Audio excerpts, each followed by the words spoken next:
Okay, am I on now? Honestly. Some days you just want to queen slap the computers. Am I on live now? Because I'm still not showing up on my own channel here. What am I doing?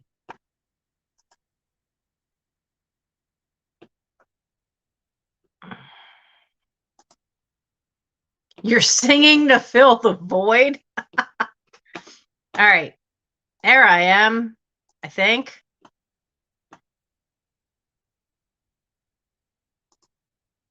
Maybe.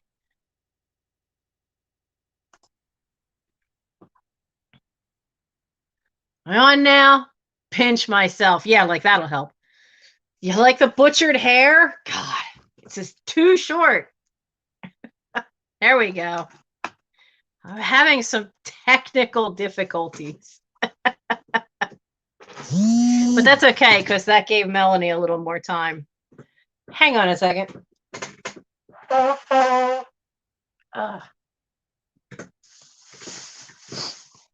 I'll blow my nose. Oh, hello. Mr. L. Page is in the house.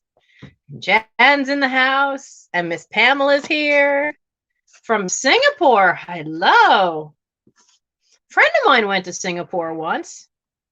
She went over to work with some horticultural society there because they were going to do their first big flower show. And they wanted to have a miniature division. And Deb Mackey had won the miniature division at the Philadelphia Flower Show several times.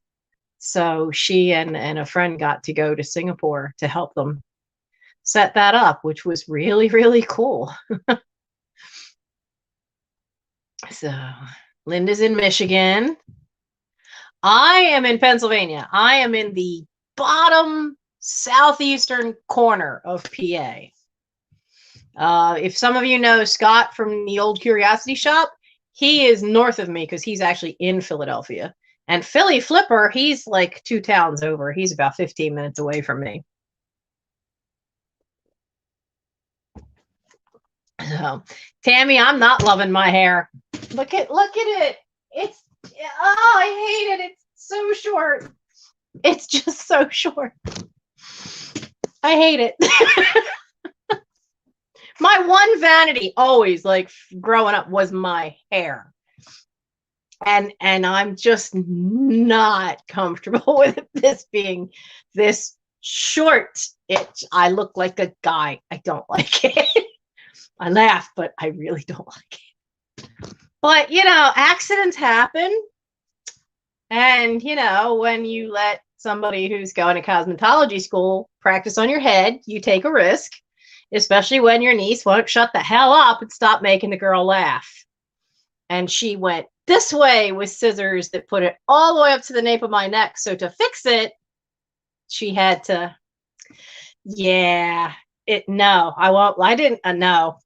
This happened once before, years and years ago. I never loved it then either.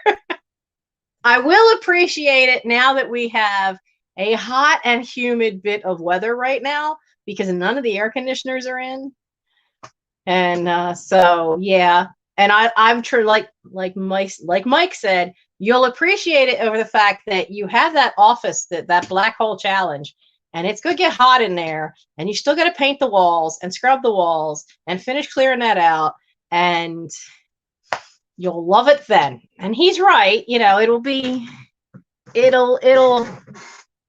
help because that room gets hot because it's on the corner of the house.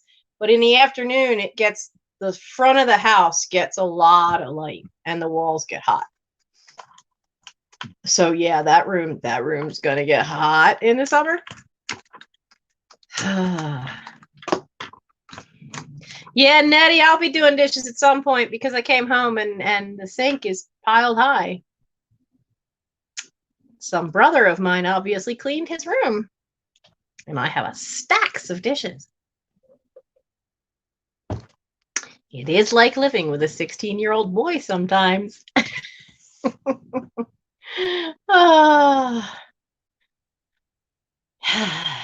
Oh, shot of spray? No, I'm thinking shot of color because I still have some of the hot pink and I still have some of the purple hair dye. I am seriously thinking of just coloring it all. Something unique. Oh, so Melanie, darling, how did your sale go? I got to see, you'll laugh at me. I heard the word amber stone and gold tone, and I pulled to the side of the road and went, I need to see that. So I ended up buying a piece. And then you said something about one that was like the pale blue stones. I love that kind of ice blue rhinestones. I adore those, but I couldn't see that one because by then there was nowhere for me to pull off. I had to take the long way home too. Splake it and stripe some purple. It's not the 80s anymore. Just saying. It's not the 80s anymore. And that's all I'm saying, because there's no photographic proof of anything I did. Well, most things I did.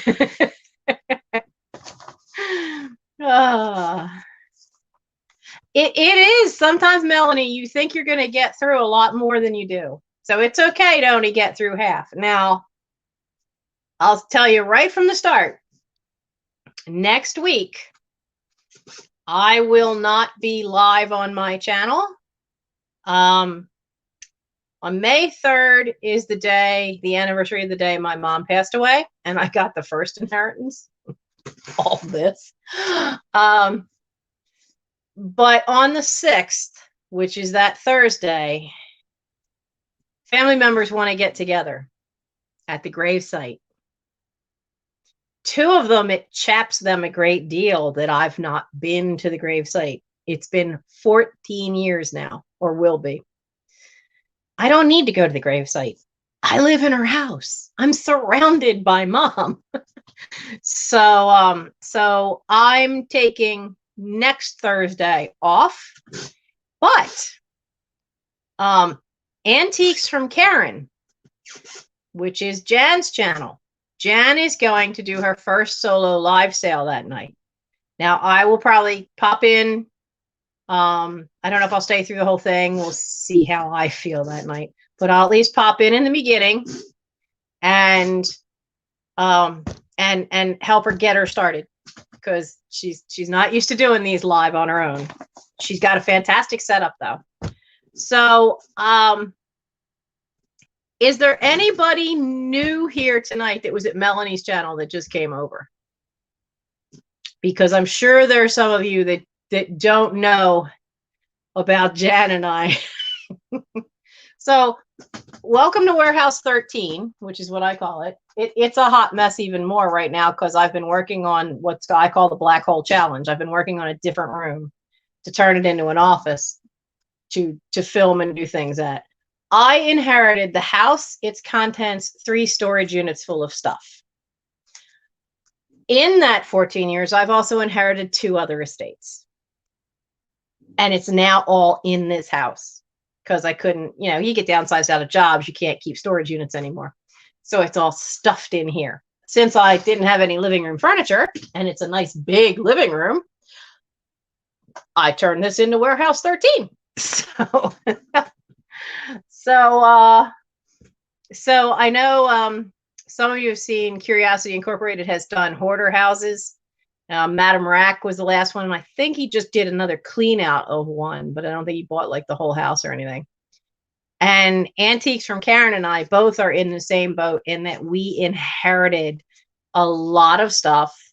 Her mother was an antiques dealer, and it's just mind-boggling how much she has to deal with. Honestly, I think hers kind of compares with the Potter's house that Curiosity Inc. did. Mine, because it's a combination from 3 different people, as well as my own stuff, which is by no means the same as what those 3 had. So it is still a lot of stuff to have to go through.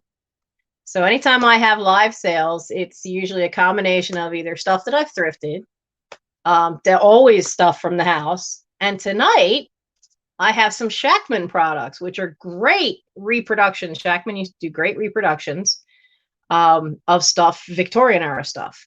And I got that from a channel called Mrbuysalot, who sells wholesale stuff pretty much to resellers. When you come up with that kind of Victorian stuff, I'm a sucker for that. I love that stuff. So yeah, Tia Fane, I started helping empty houses in 1984 when I was 19, because the first great aunt died. That house was that house had stuff from the great grandparents in it, and a massive salt and pepper shaker collection, which I wish I had now in the days of eBay, because that collection went back to the 1800s on up to the 1960s. It was amazing. There was stuff there I've never seen, even in collectors' books. So that's basically how I've ended up with all this. And Antiques from Karen is in a similar but even more intense situation, in that hers was packed even more, and she's already been 2 years into it and is just now able to get through the house. But her mother was an antiques dealer, so the stuff she has, what's that saying? The stuff she has is choice. It's just choice. Oh, the stuff she has is just, it's just mind blowing what she finds. makes me wish my mother didn't throw away some of the old stuff from the six of us. Man, with 6 kids, can you imagine the amount of tin lunch boxes that we went through? So, but yeah, it's we try. But next week, Jan will be on for a live sale in place of me, but she will be starting an hour earlier. So she will start at 10 p.m. right after Patrick, right after Trusty Huckster Mercantile. So she will start at 10 p.m. that night, because she is not the night owl like me. She has like a full-time day job, and mine is not a full-time job, but it usually is an evening job, which is why, for those of you that were on Melanie's and saw comments from me going, okay, I'm in the car, I'm driving home now. Because that's what I have to do some Thursdays. I literally have to, like, run home, feed the cat, eat some food, get changed. I didn't even get a chance to get changed tonight. I'm still in a Wawa shirt. Got my Wawa shirt on. And at some point tonight, I'm sure we will be interrupted because the cat is outside and didn't want to come in. So she's out there laying on the picnic table in the backyard. So at some point, she'll claw at that window to get let in. As those of you who have been in my sales before know, the doctor likes to interrupt. So are you guys ready to see some fun stuff? Right.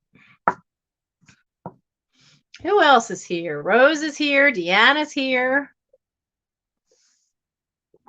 Oh, and for those of you who also not been here before, the same usual rules apply. If you want to buy something, it's whoever gets the number in, or if we do an offer up, but you need to send me your name. You need to send me an email with all the usual stuff: your name, your YouTube name, your address, and your PayPal email. So all the usual things apply for that. So I still have this. We had this last week, and I'm going to give it another try. So because it's just so stinking cute. I've never seen one of these that looked like a crochet little baby booty. It just is really, really cute. Oh, Deanna, the surprise from my son. I haven't put together a full video to put on YouTube yet, but it's on my Instagram, is a short little video. The china closet. Okay, so if any of you saw my video that talked about going to Upland Corner, That's a shop that's down the street from me. I thought it was just furniture, so I never went in. And one day I went in, and I, it's in that video. All of a sudden, I stopped dead in my tracks, and you'll see the camera just zoom right in on this china closet. He got me the china closet.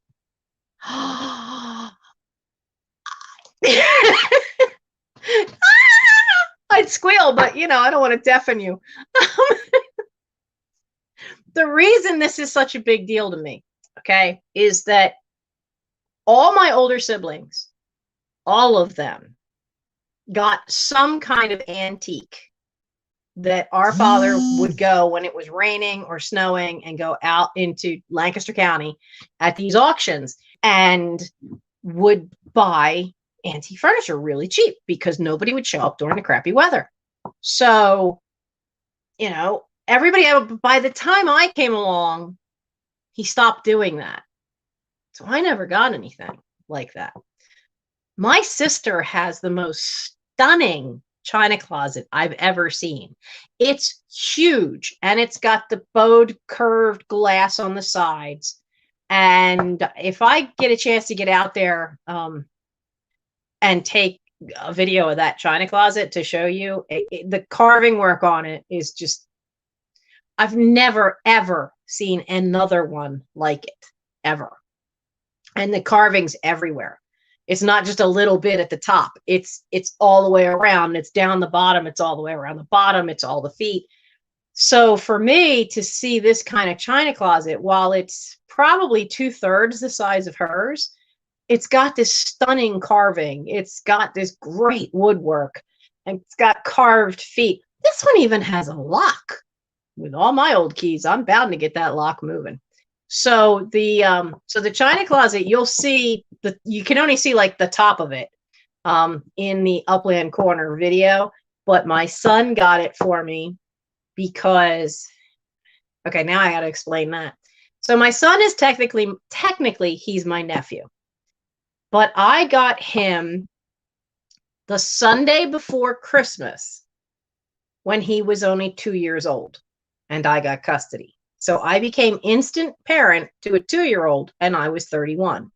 6 months before, my father had died suddenly. I moved back in with mom, helped take care of mom because she was in total shock. She also was a polio survivor. So she needed some help. So I couldn't have done it without her. So everything kind of fell into place to be in the right place at the right time to protect a 2-year-old. So I refer to him as my son, because I've always told him he has 3 parents that love him very much. His mom, who died when he was 7, my brother, who was his father, and me, because I was Aunt Mommy. That's what I got called a lot when he was little. So we celebrate our anniversary. Whatever is the Sunday before Christmas is our anniversary. This year will be our 25th anniversary. And he mentioned that he was down at this place with me, and he mentioned that he never got me anything last year because we were both working at our different Wawas, and with everything that was going on with that illness going around, we didn't do anything special. So he went down there and he got it for me, and it's my anniversary present for this year, for our 25th anniversary. Now, that being said, that means I better come up with something really great. But I'm so thrilled. So right now it's standing in the middle of the Black Hole Challenge room because that room's not done, but that's where it's going. So that is what's happened. Is there will be a video. I've got to maybe after the sale or first thing tomorrow morning, but at some point I'll get that edited and I'll tag on to the end. If I don't have enough footage of them getting it in and up there, it'll be tagged to the end of the Black Hole Challenge update, and you guys can see it and see the wonderful china closet. Because now it's great, because now I have something to put some of the bigger stuff to keep it safe, because he wants a puppy. I don't have anywhere to keep things away from a puppy. So this way I have somewhere it's useful because I have somewhere to put like the really cool stuff away from critters.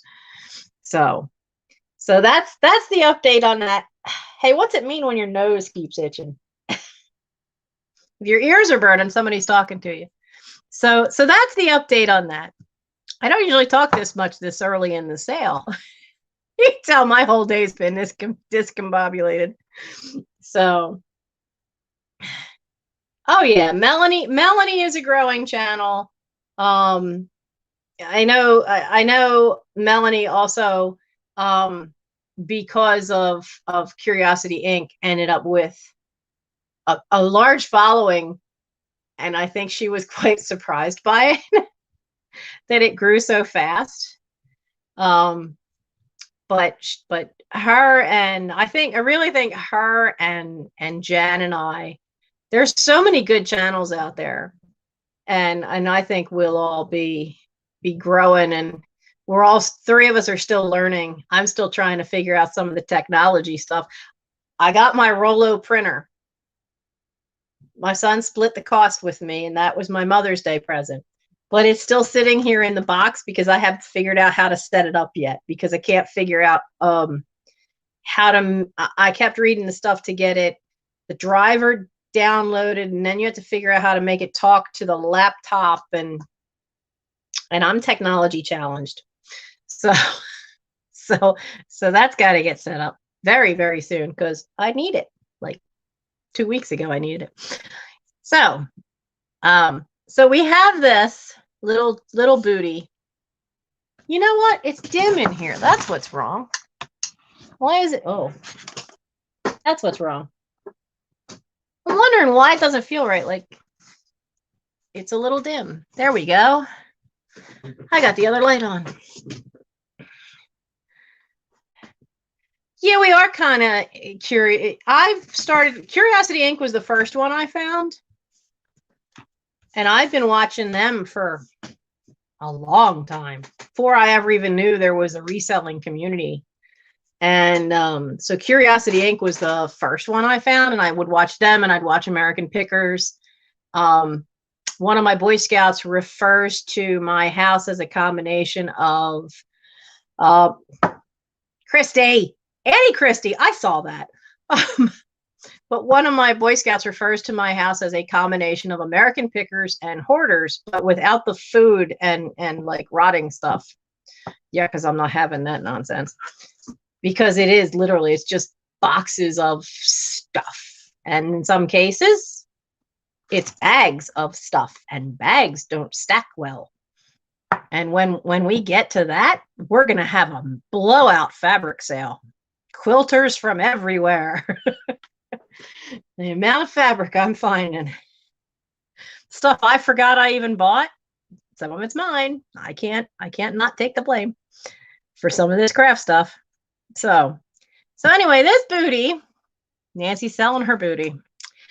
It's actually not mine. I'm pretty sure this is from Steve or Phyllis, my two older siblings, the two oldest ones. So I'm pretty sure this is from them, and it has made in Japan on the bottom. But it would be really cute. I mean, it really would look kind of cute with a little plant sticking out of it. I don't have a little plant, but oh yeah, definitely into the fabric. Oh, just wait. I can't even get to the most of the fabric yet. My mother was a professional seamstress for a costume shop, and then for many different theater groups. She did some mummers. If you're not from the Philadelphia area, you might not know about the Mummers Parade, which is always New Year's Day. Google it, YouTube it. You'll find Philadelphia Mummers, Mummers. My mother actually had made some of those outfits. I think we still have one in the house. Pretty sure we still have a musketeer outfit. So yeah, there's fabric here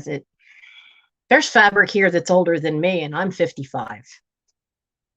Yeah. So the little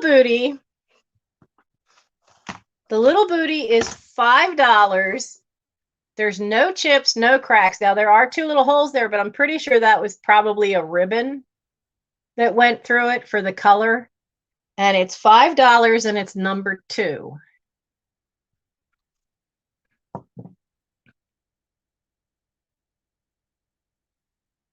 Fabric that's pre-1980. I can guarantee you 98% of that dining room is fabric pre-1980, or at least fabric pre-1984 when I graduated high school.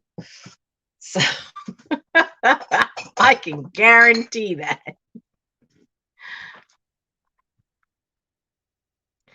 Christina Gonsowski, you do burlesque. Oh, darling, I have to show you the stripper beads. Yeah, I gotta find that box. You do burlesque and make your own outfits. I have to find those beads. Yeah.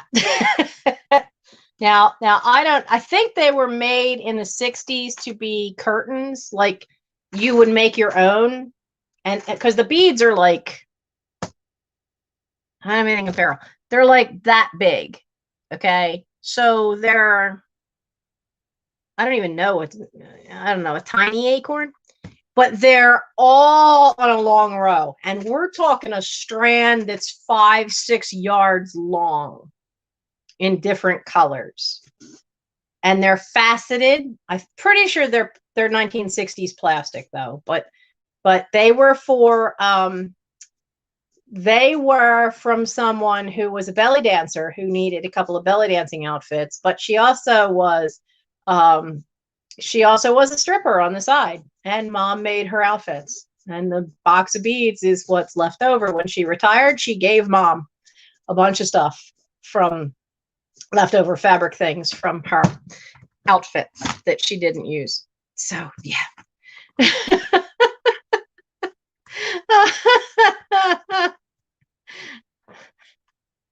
Kelly, Kelly, we're talking about stripper beads and you're talking about your mama and how you're gonna have to go through her mess.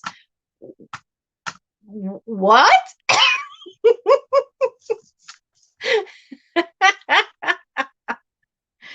Oh yeah, you've no idea. You have no idea. I filled the car. Now I have a 2001 Chevy Malibu, and I filled it twice to the ceiling of the car. I filled it twice with bolts of elastic, of different sizes, of lace, of stretch lace, of fabrics, and I took it out to the county nursing home. And they always have this huge craft fair. I filled that car twice. The inside of the car, the passenger seat in the front of the car, the trunk, and they told me to stop coming because I had brought them enough to keep them going for probably 2 or 3 years. And there's still more.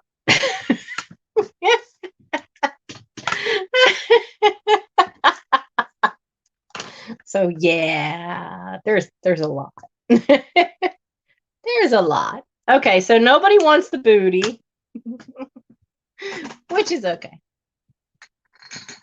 Now, I could not figure out, there's a pair of these. They are exactly the same. They're in great shape. They've got a really nice look to them. They are not cut glass. They are molded glass, and the mold lines are interesting because it's in thirds. So there's a line here, and then a line at the handle. The only thing on the bottom is it says USA at one spot, and then it says 13. So I don't know if that means it's a 13 ounce. They're beautiful, but it doesn't have that sharpness that cut glass does. I never get the ruler the right way around. So they're 4 inches high, and I pulled them out of the china closet. They're the only 2 that were in there. There weren't any others. Not the china closet I just bought, but I had been poking around in my mom's one. So I don't know. I've seen other pairs. I did find them, and it's a neat, I really kind of like that. I don't know if you guys can see it that well. So like there's this neat palmetto palm leaf kind of shape, and then it's got all these faceted things inside. Come here, you. Oh, vintage Alcatraz. All things. Does that help? Not really. Not really. Doesn't really help. Darn. But they are older. They are vintage. The only one that dared give them a date that I found online said that they were probably between 1950 and 1970. So you get the pair. It is a lovely matched pair. It is $10, and it is number 42 for the pressed glass, made in the USA. Cups, mugs, whichever you want to call them. It kind of has that look, a very stylized one, but it kind of has that look, Book Bewitched. Gonna sneeze again. I had my allergy meds.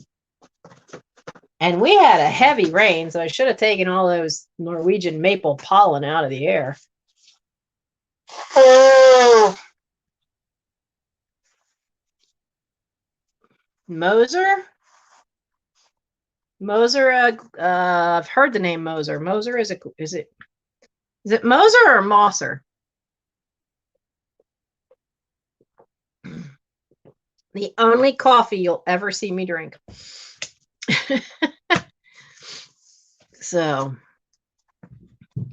the black light. Where's none of this stuff shine. None of this glows tonight. I'm just double checking, but the pieces of glass I have tonight don't glow. The Upland Corner, the place the China closet came from, the guy knows me now, and he knows what I like. He warned me. He says, "Oh yeah, we just got a bunch of old porcelain and old glass in. You just need to come down and take a look at it. We'll let you into the back." You will? So I'm gonna go down. I'm gonna go down tomorrow with my black light, with my little trusty black, and I'm gonna get a chance to go picking in the back where the stuff is that they haven't put out yet. So, okay, now I found these. Doesn't appear to ever have been opened. They are vintage guest soaps. They are made in the USA by Marley. And there it says Guest Roses. Still in the original tube. This looks like it's on its last legs, but very, very 1950. I can remember my grandmother having, we were never allowed to use them, but having these kind of little roses, these little soap ones. Whoops. But it's very much that kind of a color, that older 1950s, 60s shade of blue. So these are still in the original package. So if you want to have something kind of mid-century there to decorate your bathroom, these are $4, and it's number 70. $4, number 70.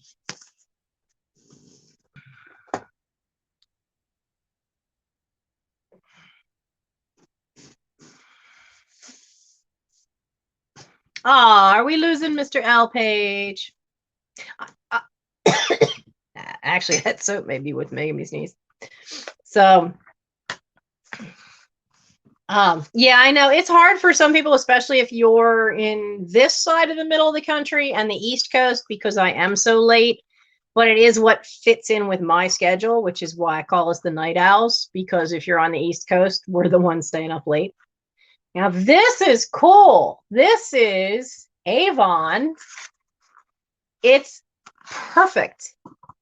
It's even got its little cover. And the box is perfect. The soap has an issue. So it's still got the decal on it. But as you can see on this one, there's a chip. And when I cleaned it out of there. But when I had first opened it up, it must have dropped at some point because there were lots of little soap chips inside. So it has that. But they are really cool. And personally, I think the box is worth it. The box is awesome. Yes, Avon calling. I remember the Avon lady. I used to be an Avon lady, but I didn't have to go door to door because one of the jobs I had at Joann Fabrics, I had customers there who would buy from me. So I never really had to go to anybody's houses.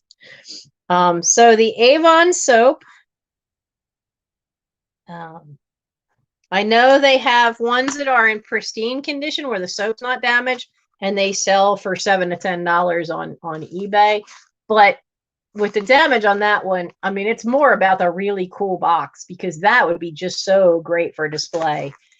And then you do have the cool soaps though. So this is $5 and it's number 18.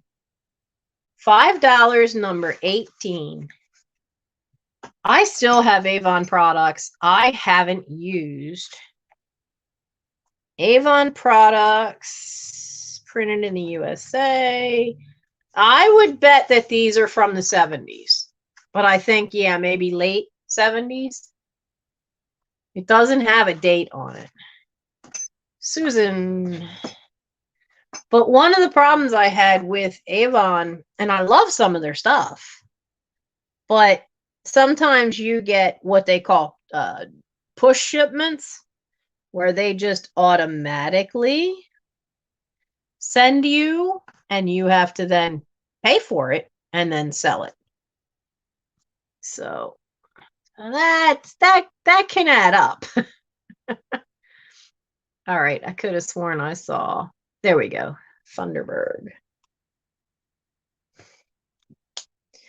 Now, I honestly didn't know whether to make, as silly as this is, I didn't know whether to make this a offer up or just outright sell it. So it is from 2002. I've never opened this one. I used to do a lot of decoupage, and I haven't had the time in quite a few years to do it. And it is a paper tablecloth, okay, distributed by Target, but it's all fairies.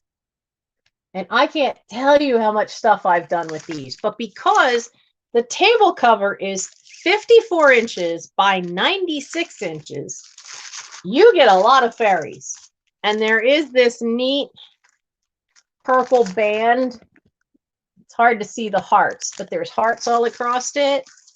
I mean, if you do junk journaling or decoupage, this is a ton of paper right here that you can use for so many things.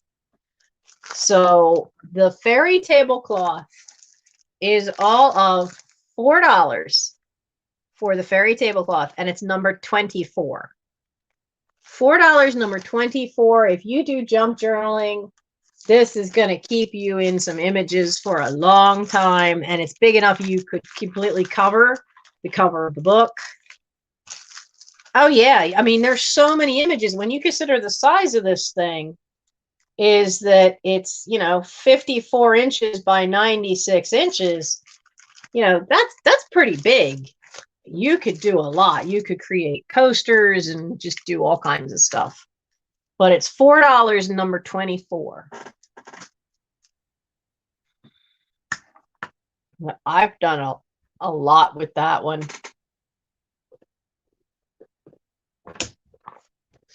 One of the reasons I had so many of those is I had someone who wanted me to do their daughter's furniture, her bedroom furniture. So they were upgrading her to from like the you know, those cribs that can turn into a bed.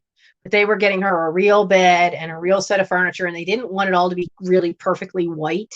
So the fairies ended up all across the drawers, and then that border was the bottom drawer, and I did all the furniture in the room, had that stuff all over it. I paid a nice amount for that. But yeah, it's so much you can do with that. All right, I have one more fairy item, and then we're going to play with the Shackman stuff. Actually, I think we'll do one of the pieces of glass first, and then the Shackman. So it turns out, in cleaning things up, it turns out I have two of these. Now, that is one of the flower fairies from Cecily Mary Barker. That is the Iris, and it says, I am Iris. I'm the daughter of the marshland and the water. All the water world I see, and my own face smiles at me. So it's got that on there. It still has its original tag on the bottom. Does it have a date? Has a date in tiny little print. Flower Fairy, 1989. UNESCO Corporation, Estate of Cecily Mary Barker. I know my fairies. So it's still got the original UNESCO sticker on it. This one's never been used. It's in beautiful shape. And this is an offer up. Good night, Perfecting Pearls. So this wonderful bone china fairy mug, it's an offer up. It's starts at $5. Because I know how hard it is to find fairy things that are not resin, which is why I thought I'd make this an offer up. Because so you have 60 seconds as soon as Katie puts in the start, and you guys can go for it. And it's a beautiful little mug. I love that even the handle has this neat little thing to it to give it some more definition to the handle. So they really have, and the pattern goes right up to the handle. And I love the pattern has all this nice looking lattice work in the design. They made a series of these, but I think they only did 6 of them, of 6 different fairies. Oh, good night, Kelly. But this is a great, great little one. And it's not easy. It is not easy to find fairy things. I mean, you can find a bunch of resin stuff, but to find the nice porcelain ones or the vintage ones, they're so hard to find. But I don't need 2 of the same one. So, yeah, flowers die, but a mug can last you for years. So, where are we at? I know I saw Tammy at 5.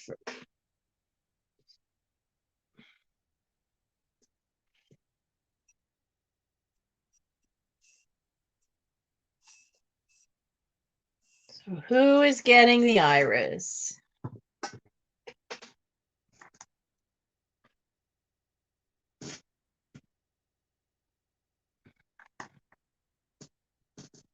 Ah, okay. My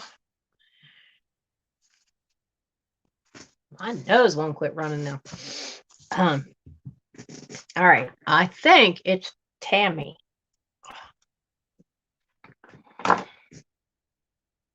Tammy, okay. All right, so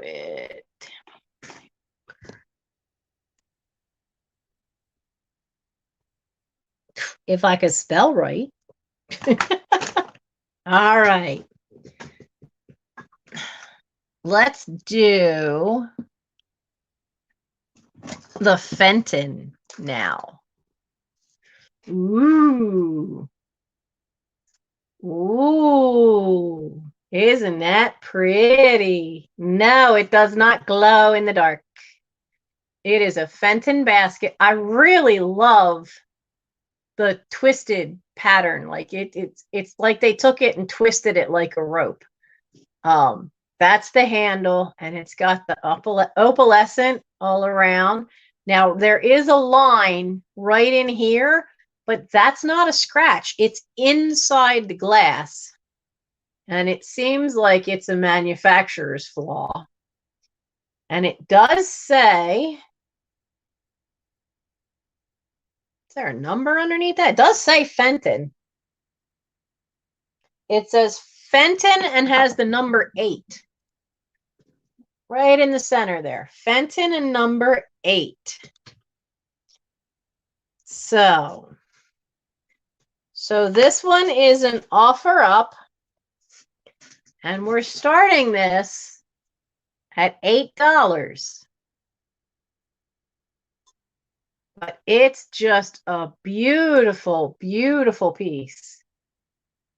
And you'll never guess, I found a piece of Fenton at a Goodwill because they didn't know what they had. All of this was wrapped with a ribbon, and then they had tied, and they didn't use any glue. Whoever it was tied a bow on one side and then tied a little thing with little flowers on this side. And I looked at all this beautiful opalescent and went, oh, ooh, that's got to be good. And sure enough, it was a piece of Fenton, and they didn't know what they had. So it is not quite 7 inches across. And I only do 60 seconds, so bid like, offer like you really want it. All right, what do we got here? So it's about 6.5 in height. I didn't find any chips. I have run my hands all over this thing. And other than that little line right in there, I'm not finding any other issues. I'm not finding any chips. I'm not finding any cracks. It's just beautiful.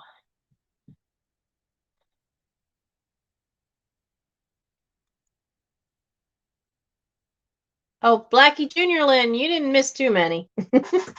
We're not too far along. Isn't that just a great piece? I love when I can rescue Fenton. Because I know what happens with a lot of the Goodwills when it's been there and it's past its time, they just throw it in a trash can and put it in the dumpster. So I'm so happy. People go, well, you have so much stuff. Why do you go look for cool pieces like that? Because my mother wasn't an antiques dealer. My mother wasn't a big collector of anything. With 6 kids, she couldn't be. And that is 15 to Uncle Andy. Uncle Andy, do I have your info? Let's see. Oh, wait, that's the wrong email address. Ha, ha, ha, ha. Oh, I love your email name. Okay, I do have Uncle Andy. Thank you. So let me get that back up. But yeah, isn't it great? I love when I can rescue stuff like that.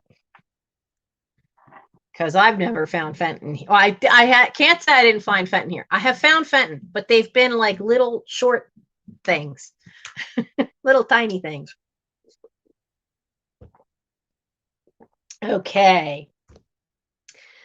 So for those of you who were here when I got that first box of Shackman stuff and we did an unboxing and I ended up selling most of it that night, I was like a kid in a candy store that night.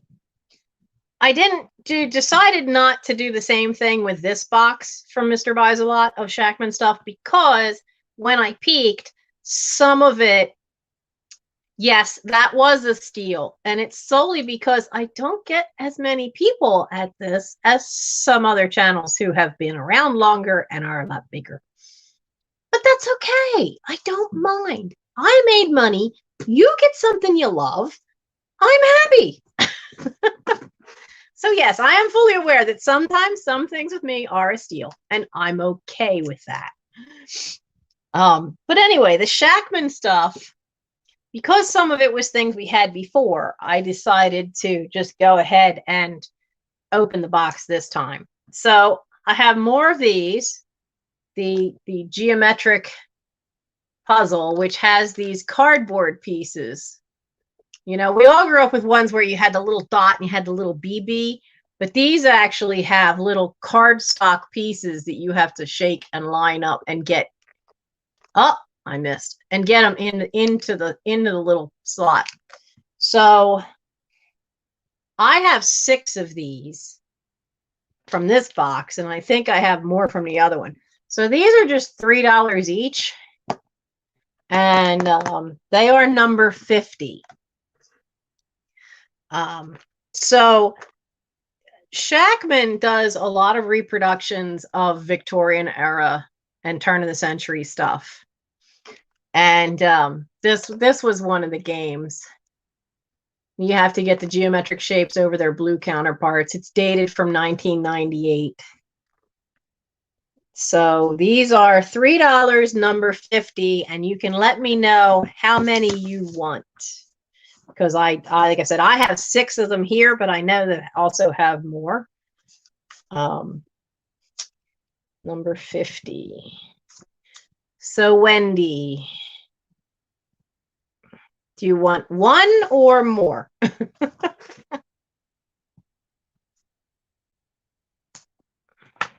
Okay.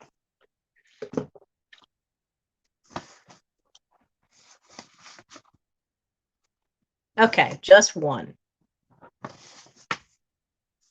I had fun with that. I have 1, and I got them. I got them all in their little slot. Now, the other one, this is also, I only pulled out 1. Back in the 80s, there was, and there's a magazine called Southern Living Magazine, but there used to be a thing called a Southern Living Christmas, or they called it, you know, Southern Christmas Style. And they always had the poinsettias, but the difference between in the Southern Christmas style that was around in the 1980s, is that they took a lot of things where they had fruit as well as part of the decor, and they did a lot with decoupage from like Victorian scrap kind of decoupage. Now, this is a ball that Shackman made to be in that style, and you can see the little grapes and what is that? I guess that's a pear. Interesting color. And of course, the ever-present pine cones and poinsettias. Now, I have 3 of these wonderful little balls from Shackman. They're in great shape because all this stuff is new old stock. And they are $4 each, and it's number 14. Jen, you have Southern Living, or do you have Victoria? I still have most of my Victoria magazines. I love them. So, but these are $4, number 14, and I have 3 of them. If you would like all 3, let me know. Tammy Renee.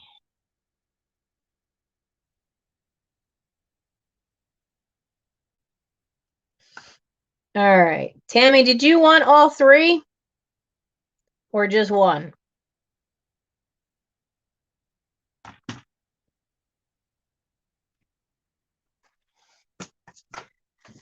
Now. Oh, you have the Southern Living ones?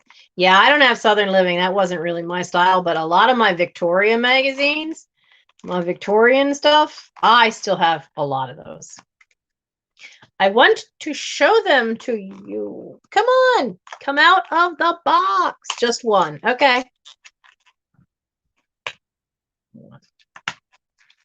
Now, one of the things that was in there, and this is new. We didn't have this in the last Shackman box. This is Noah's Ark card game. Now, I don't know how to play it. I didn't look. But you have a typical back. I mean, I really like that artwork on the back. But then you have Mrs. Zebra. You have Baby Tiger. Look at this artwork. Baby rabbit. I'm loving this artwork. Oh, check this out. I want the chair this thing is sitting in. Mr. Mouse is sitting in a great looking chair. A baby hippopotamus. So I'm guessing, okay, so the pack consists of 52 cards, 17 sets of 3 cards of each. So you have a father, a mother, and a baby animal, and then there's a Noah card. Okay, so the Noah card is the image that's on the box. So the image of the Noah card is that the ark is way up on top of the hill and he is hand splitting giant logs. So that's the Noah card. That's a bear. That's the bear. Bear looks a little weird. So basically it sounds like it's almost like Old Maid in a way. Because once you, let's see, you have to make up complete sets. Oh, okay. So it's almost like Rummy 500 where you got to get 3 of a kind. So that's how you do it. Now I have 12 of these, so I have plenty.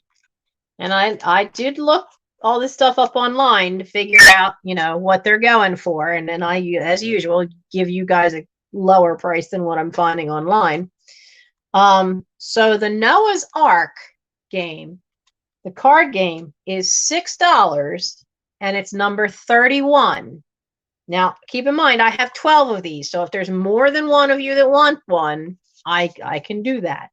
So it is $6 for the Noah's Ark card game, and it's number 31. I know, he's building the ark, but on the top of the hill, there's a picture of an ark. Okay, so I see Uncle Andy.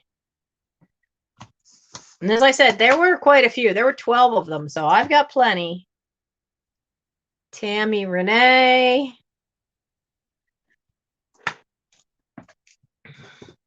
And did you each want just one?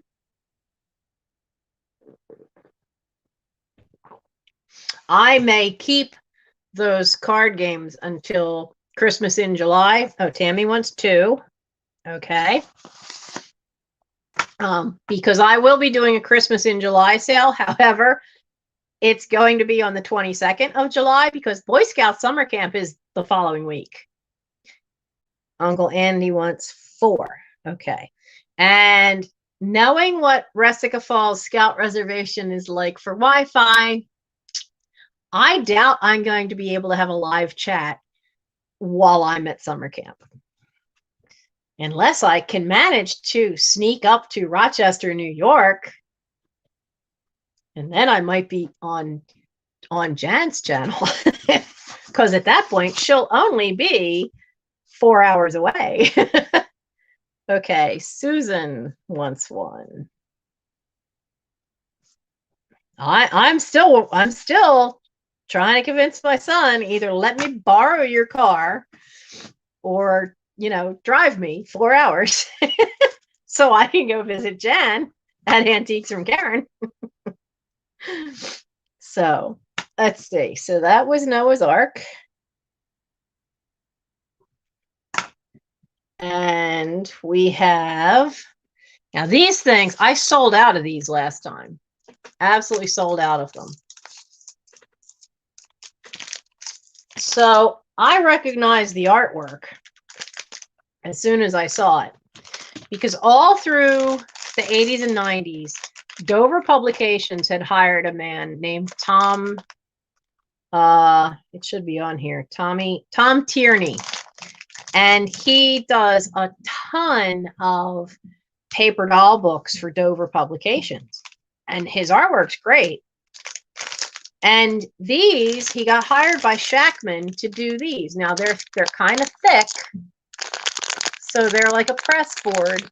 and there are 6 different Sonia Henney hanging ornaments. And these are outfits from the different movies that she did. Now, Sonia Henney, a lot of you might not be old enough, but I grew up watching Matinee at the Bijou on the New Jersey Public Broadcasting channel, which showed a lot of 1920s and 1930s and 1940s movies, serials, cartoons, newsreels. I loved Matinee at the Bijou. I couldn't get enough of it. So I got to see some of her old movies, which were all around ice skating. So, oh yeah, Susan knows who Dover Publications is. They're fantastic. But I have more of these wonderful little, and they're ornaments. They have their little gold string. And these are $8 for a pack. And they are number 1. And I have 15 packs of these. And I sold out of these the last time I had them. Because you could, these would make a great wreath. And I don't have an open pack. So I don't have any fingernails left. Okay, so Belinda's in here. I knew you'd want some more. Which, Belinda, I have yours from the last time packed up with the wheelbarrow that you bought, the wheelbarrow planter. And as soon as I can get the Rollo printer set up, I'm getting you your postage. So this is Sonia Henney is number 1. And we've got Belinda and Tammy and Terry and Christina. Duh, if I could spell right. Christina Gonsowski. And you want 1.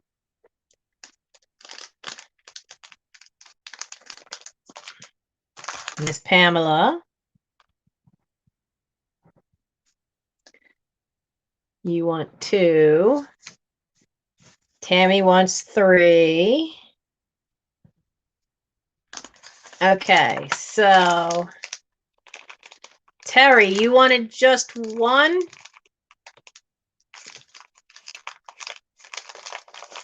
Yeah, see, the last time I opened one, I actually had fingernails left.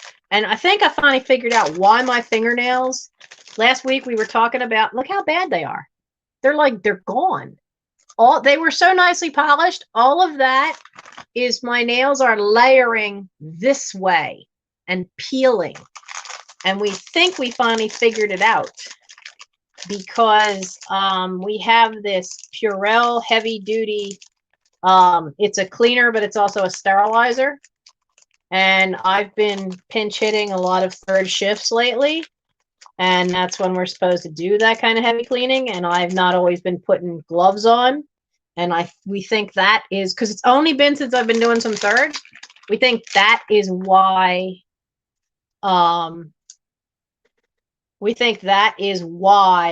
my nails are peeling, is because of that cleaner. That's one of them. Talk about a burlesque.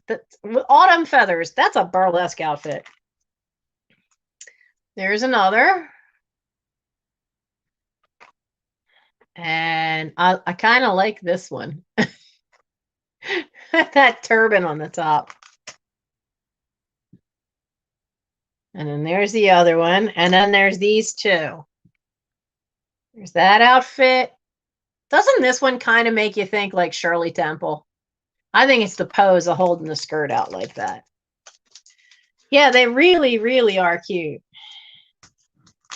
So I'm going to have to backtrack in the chat a little bit and see who got what. Get all your little skates back into the bag, young lady. I'm surprised by now my young lady, the doctor, is usually outside fussing. She got herself scared the other night because Mama Raccoon was out there. And so were baby raccoons. Doctor has not seen the baby raccoons before. She got a little too close. Mama Raccoon was not a happy camper. Okay. Let me back the chat up a little bit. So let's see. Belinda, Tammy, Terry, Christina, who wants 1. Tammy wanted 3. Book Bewitched. Book Bewitched wanted 1. Where's Miss Pamela? Miss Pamela wanted 2. I got her. Oh, that's right, Jen. You were going to be at quilt camp. Oh, for a great deal on which? On these on the Sonia Henny things? Yeah, it is. I know. They sell for $10 a piece online. I told you what I do. I give you guys a little bit of a break. But you want 2. Okay, we'll fix that. And okay, so Terry, I still need to know, did you only want 1? And then Belinda, when I know how many I have left, I'll send you an email and you can let me know how many you want. I'll make a note. Email her. Oh, yeah. Yeah. Dover does fabulous stuff. That's one thing I miss working at the art museum in the gift shop, is because I used to love to go through and order stuff. We had a lot of Dover books because I was hired to increase the book sales, and boy, did I. And when the economy went down a little bit, our book sales got to be higher than the jewelry. So it was awesome. Okay, Terry wants 2 of her. Okay. Now, let's see. We did Noah's Ark. We did the ball. We did the puzzle. What am I missing? Okay.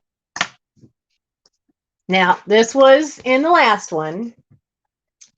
There were a series of children's books in the Victorian period. That was the first time that there was such a thing as the idea of books and toys and games specifically for children.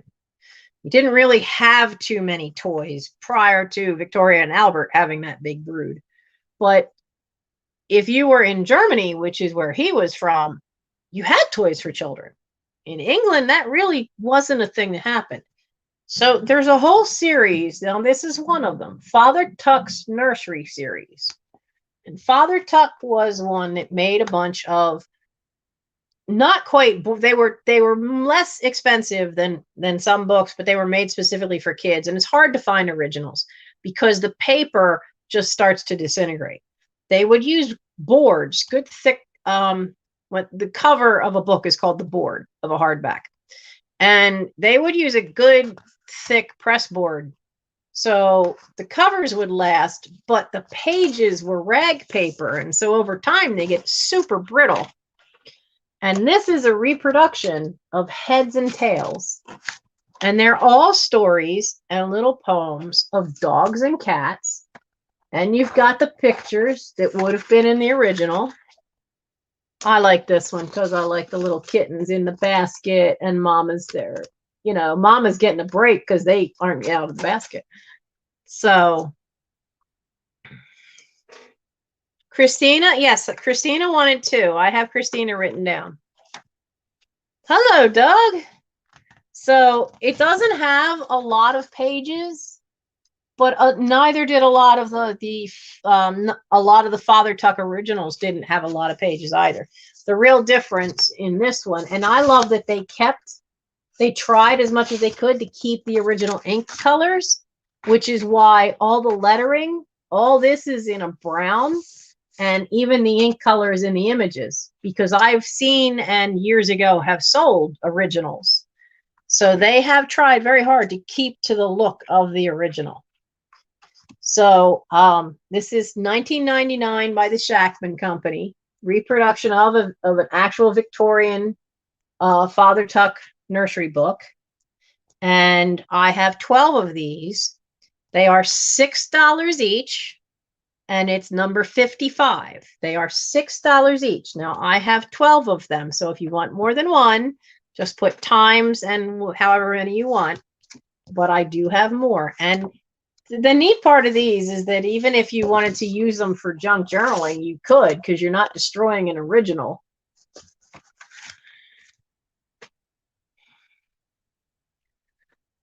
So we've got Tammy Renee.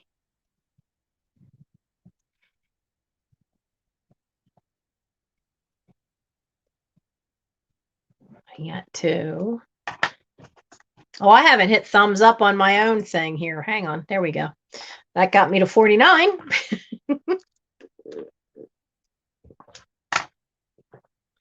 So that's the one thing I really like, when you can find reprints. I mean, I know a lot of times, and I've done it myself, I've sold originals that were in really bad shape and have sold some lately of ones I found for you guys to use for junk journaling or decoupage. Or I don't have a problem with taking apart a book that you cannot save otherwise, but some of them, you're going to find them only in bad shape because of how rare they are. And those nursery series, those Father Tuck's nursery ones, that's the kind. They're going to be, and the pages are so brittle because of the type of paper they use, that if you're going to do anything artistic with them, it's better to get a reproduction one and cut it apart, because the originals are just so rare. Okay, Tammy Renee for those. And as I said, there were 12 of them in that box, so I have plenty. Now, the next 2 items are ones that we've never seen before. These were new. And I have, well, I don't have 12 here. I pulled out 6, but I have 12 total. Now, last time we had a giant cat that was a card. It was a die cut embossed card. This time we have To My Love Over the Fence, greeting card and envelope. It says gently open card and it will stand.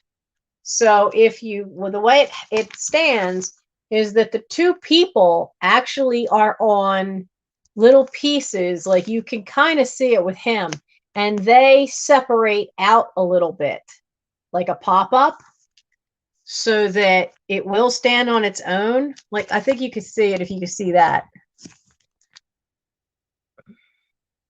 That shows how they actually pull out a little bit so that they stand out on their own.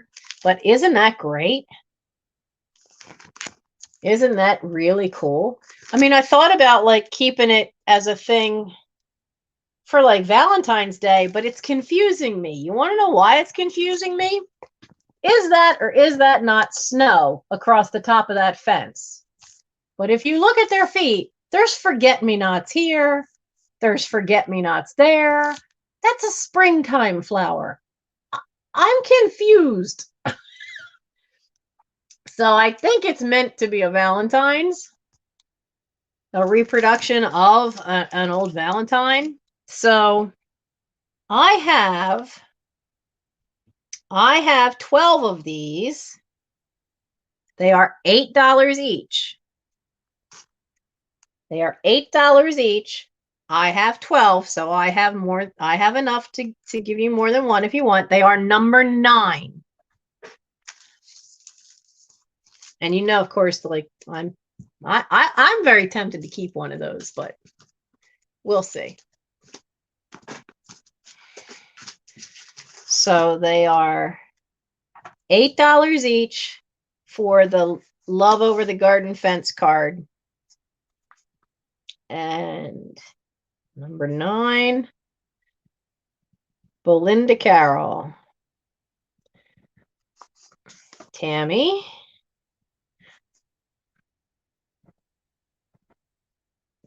Why can I not spell Tammy Renee tonight? I know why. My hands don't want. My hands are tired. It was busy at work, and so you're doing everything, the hands, and then it's damp, so the arthritis in my hands is kicking in.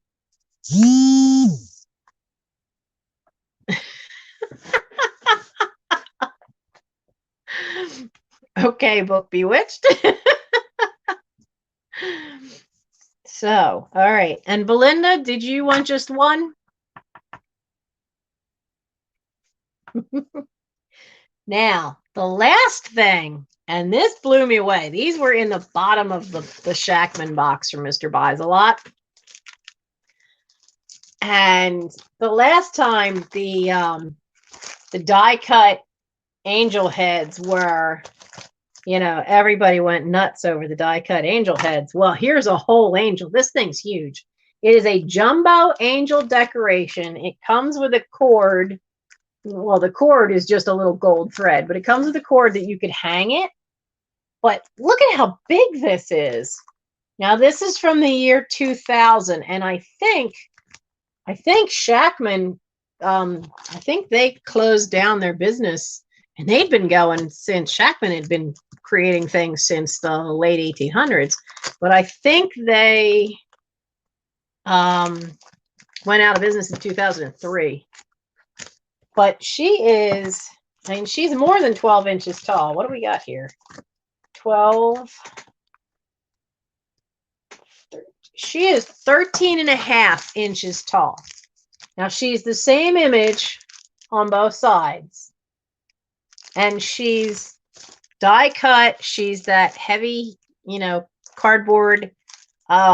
She is embossed. And I don't know if you could see it because we had trouble getting it to show up the last time. But every little bit, like lines of feathers, there's a gilding. There's gold on it. There's gold on here. There's gold in her hair. And it's just so hard to get the light to catch it, to show it. But there's, embossing and gold, like little accents of gold all over the place.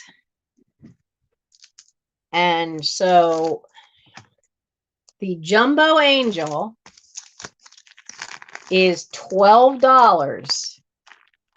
She is number 44 for a jumbo angel. And I have quite a few jumbo angels. So anybody wants this wonderful piece. And it is 13 and a half inches tall. So it is very tall. So it is number 44 for the jumbo angel. They're $12 each. And if you want more than one, just let me know. And I see Belinda.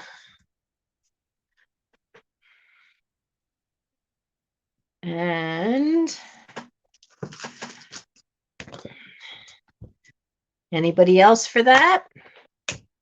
Those angels are just fabulous. And I already put aside one for me. And Belinda wants one. Now, somebody asked about the books. Reclaimed Treasure by Mary. This was the only book.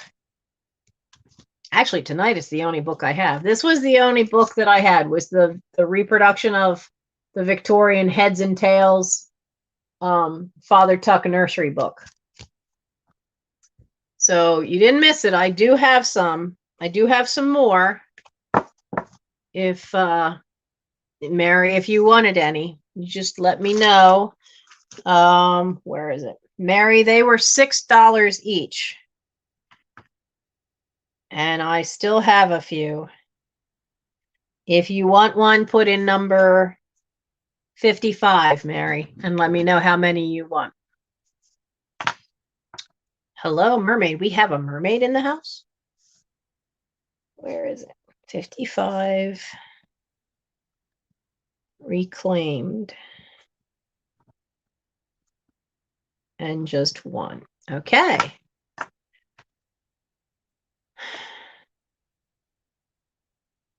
Mermaid Tanya, hello.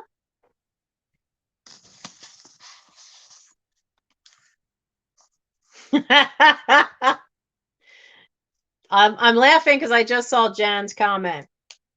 Let me know what people want to see at next week's sale, at her sale. Well, I can guarantee you that if you have glass that glows, put one piece of that in. And for those of you that came in late, I will repeat what's going on next week. Next week, I will not be live on my channel.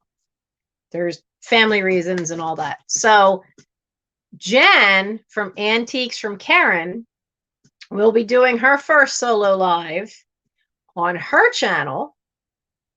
And she will start at 10 p.m. Eastern Standard Time and probably go till midnight. So it's only going to be short because, you know, she has a day job that's full time. So Jen's mom, that's why it's called Antiques from Karen. Karen was her mom. Karen was an antiques dealer. And for quite a few years, she just kept everything. If you have not seen Antiques from Karen, by all means, check out. It's what do they call it on the live where your beau, where Dean walked around the house showing? They called it resellers porn. Every shelf has stuff and fantastic stuff. And she at one point did a video that was just toys, and I'm going, Dawn dolls went by, and I'm like, oh, I still have my Dawn dolls. Reseller porn. You should see the one where she finally got a black light and suddenly realizes that if you've and she did the same thing I did. I just didn't film it. When you have a black light and you're looking at glass to see if any of the stuff you have lights up, and you go, well, that doesn't really light that. You don't know it until you suddenly see one that really does. That what a beacon in the dark some of these things glow as. And she filmed in the dark, and you get to see it when she first suddenly sees one that glows. It was phenomenal. So yeah. So yeah. Oh yeah, hon. Jen, you'll be fine. Just walk around with a basket and pick something randomly off each shelf. You could throw toys in there. You could throw ephemera. You could have glass, salt and pepper shakers. You'll be fine. You'll be fine. Oh, I wish I could come for a whole week. I really do. Because I know, and I understand that when you have no knowledge base of it, and I've been dealing with old stuff since I was 19. So yeah. Yeah, what's the thing with old squeaky toys? Seems to be a thing lately. But basically, she's organized, like she has a lot of dolls all in one shelving unit and a lot of this, because she's trying to get it organized so she can have sales. And that's one thing I envy about her and Misty and Jeffrey. You guys have shelves. I haven't. This whole house was like one of those sliding puzzles where you got to move one thing to move this thing here to move that thing there. So I don't even have a spot to put shelves yet. The stuff that I would sell on eBay, and my poor eBay store has been sadly neglected for months, is on a shelf here in the hallway. And I could only ever list whatever fit on that shelf. That's why I did the black hole challenge, and wait till you see the update of how much I've gone through. Because remember, I couldn't even walk into the door jamb of that room. Now there's a china closet that got delivered to that room. Just saying. So, oh yeah, we'll figure it out, Karen. We'll figure it out if I have to get on a Greyhound bus and come up to New York. So, hun, that's what I've been doing with the black hole room. Have you not seen the pile in the background at Philly Flippers? 90% of that pile came out of that room. And it's got to come back. That's the problem. Miss Pamela, she's in Rochester, New York area. And my Boy Scout summer camp, I'm in a council at the very bottom corner, southeast corner of Pennsylvania. But the council camp for us is all the way, almost all the way up to the top, to the northeast corner of Pennsylvania. So it is 99 miles from my front door to the front gate at Russica Falls Boy Scout Reservation. So by the time I get up there, I'm only 4 hours away from Jan. So I might take a side trip and go see Jan. If I can figure out where I could stay overnight and then come back the next day to the Scouts. So yeah. I'm below Philadelphia. I am the city of Chester. Has been a city since it's actually the city where Penn's Landing really is. There's a marker downtown where William Penn actually landed was in Chester, not in Philly, because we were the first port that they came to. Chester also has one of only 2 surviving pre-revolutionary courthouses that are circular that still exist. The other one's somewhere in Ohio and isn't nearly as old. So I am the halfway point between Wilmington, Delaware, and Philadelphia, Pennsylvania. So I'm like right smack in between the two. So yeah, honestly, party at Jan's. I could spend a week up there if I could figure out someplace to stay. So let's see. Jumbo Angel. We did the Angel. And look, we got, you guys sidetracked me really easy tonight. So I got Tammy for 2, Belinda for 1. Okay, we're good. Now, okay, are we ready for the goofy comments? Because I'm selling a Woody. And I know my night owls. I know exactly where some of your minds are going to go. So I've been helping a friend's mother clear stuff out. You know, she does let me into the house because of what's going on, and that's okay because she's up there in age and we don't want to risk anybody since I work with the public. So she'll leave boxes for me on her porch. So one of the things she left me this time, I just looked at and went, I have to, just because of what it's called, because my night owls are slightly twisted. So he's a toy. Now that side, he has a frown. And he's one of these toys where he's a block of wood, but he's jointed in such ways.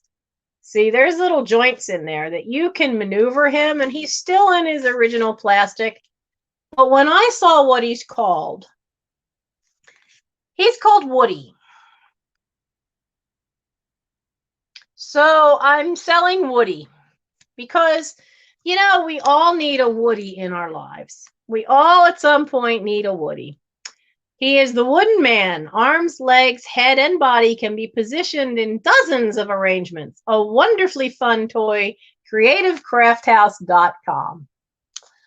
I just was laughing my head off at what he was called. That this sweet little old lady in her 80s gave me a Woody. Just saying. It just had me cracking up.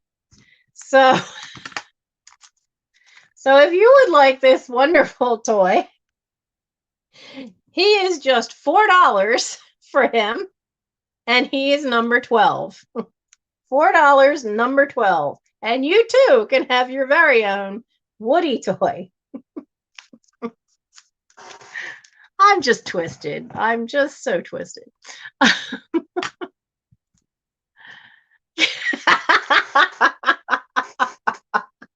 Isn't it just so goofy?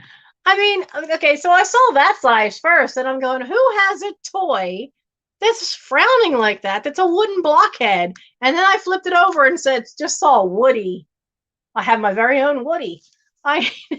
She had no clue. She had no clue. She's a sweetheart, and she had no clue. Hazel L. I know. I was so tempted to keep it, and my son's going, no, no, you're not. No. He wouldn't let me. Hazel L. You duct tape him to the window of your SUV. Oh. So you two can have your very own Woody toy in the back of your SUV, okay? Let's see. And Hazel L, I have a feeling, do I have your info? I vaguely think I might. No, where is it? Archive. I think I do, don't I? I honestly need a Rolodex. I really need a Rolodex to keep people's info on. Oh, right next to, yeah, that Hogwarts sticker. Yeah. What? You got a screenshot of a Woody? I know, I've seen Hazel L. I know I've seen you in chats, but I'm not finding your info. I thought I did. I thought I had it, but yes, true. You do need one to multiply. Oh my God, Vinny. I hadn't thought of that. Vinny. Okay, Katie, did you get the screenshot for Vinny?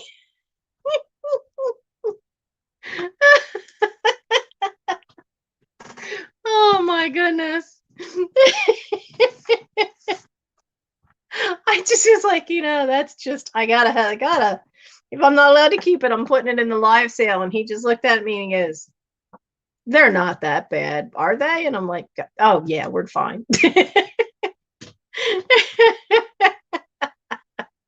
Frank and Woody, oh yeah. So Hazel L. All right. So Hazel, dear, make sure you shoot me an email again with your information. And yeah.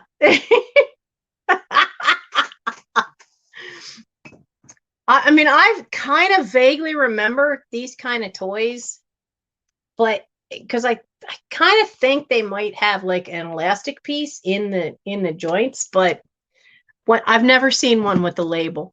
The label just had me try it, and I saw it, and then I'm still packing the car. Okay, so I'm still grabbing stuff off her porch, and she's standing on the porch talking to me, and I'm trying to keep a straight face that this sweet little old lady has given me a Woody in a box. I just was dying.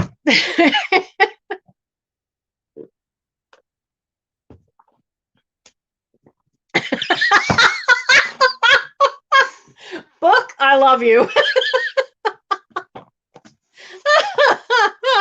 And my son's gay, so I don't want to hear any words from him about a Woody and not having a Woody. He has absolutely no say.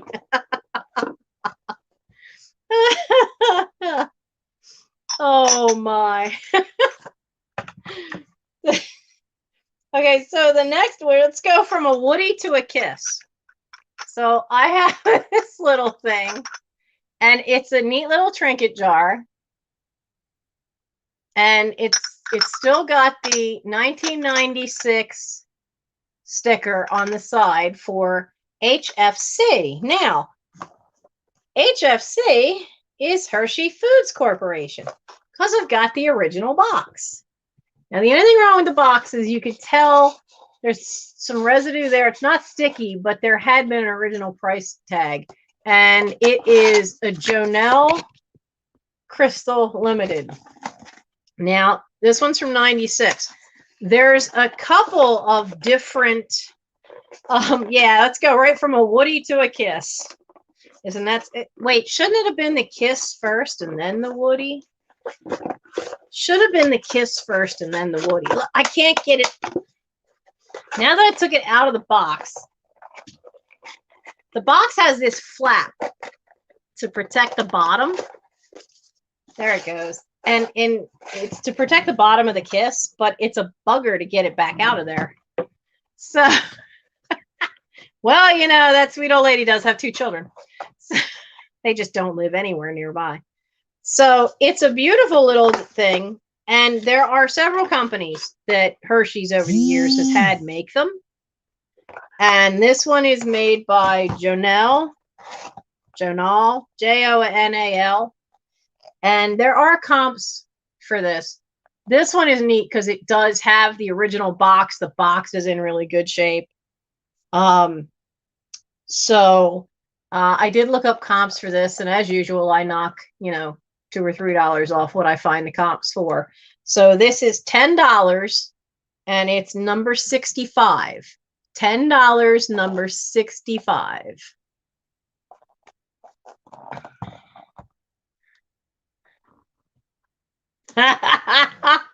Katie, I know that game.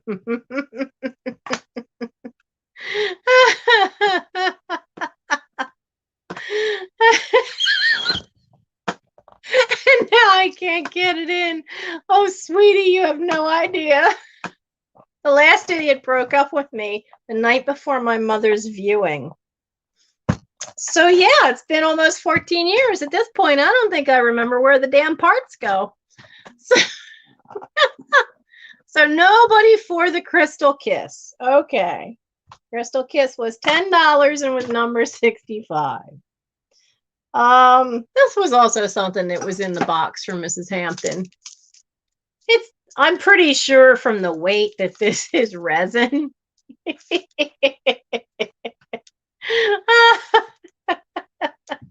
I have a first edition of the Dirty Minds game, and sadly, I've only played it twice.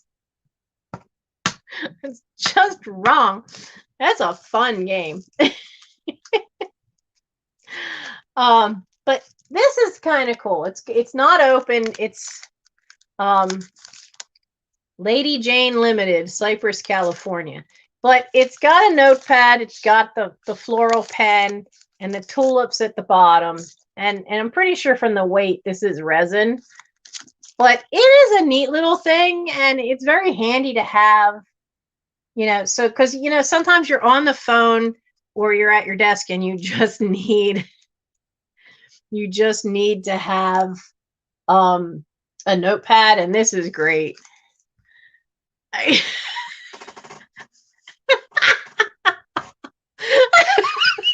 Thank you, Kelly. The game, Jen, the game is called Dirty Minds. It's a great game. On the original box, and I'm betting it still is, it has, some of the questions are, and this was one of the examples, it's a 4-letter word that can describe a woman that ends with U-N-T. What is the word? Go ahead, figure it out. I'll give you a second. Now remember, the game's called Dirty Minds. So it's all about where your mind goes with the suggestion of the question. Now, the word is aunt, or in some places, aunt. A-U-N-T. Now, what on earth did you think of?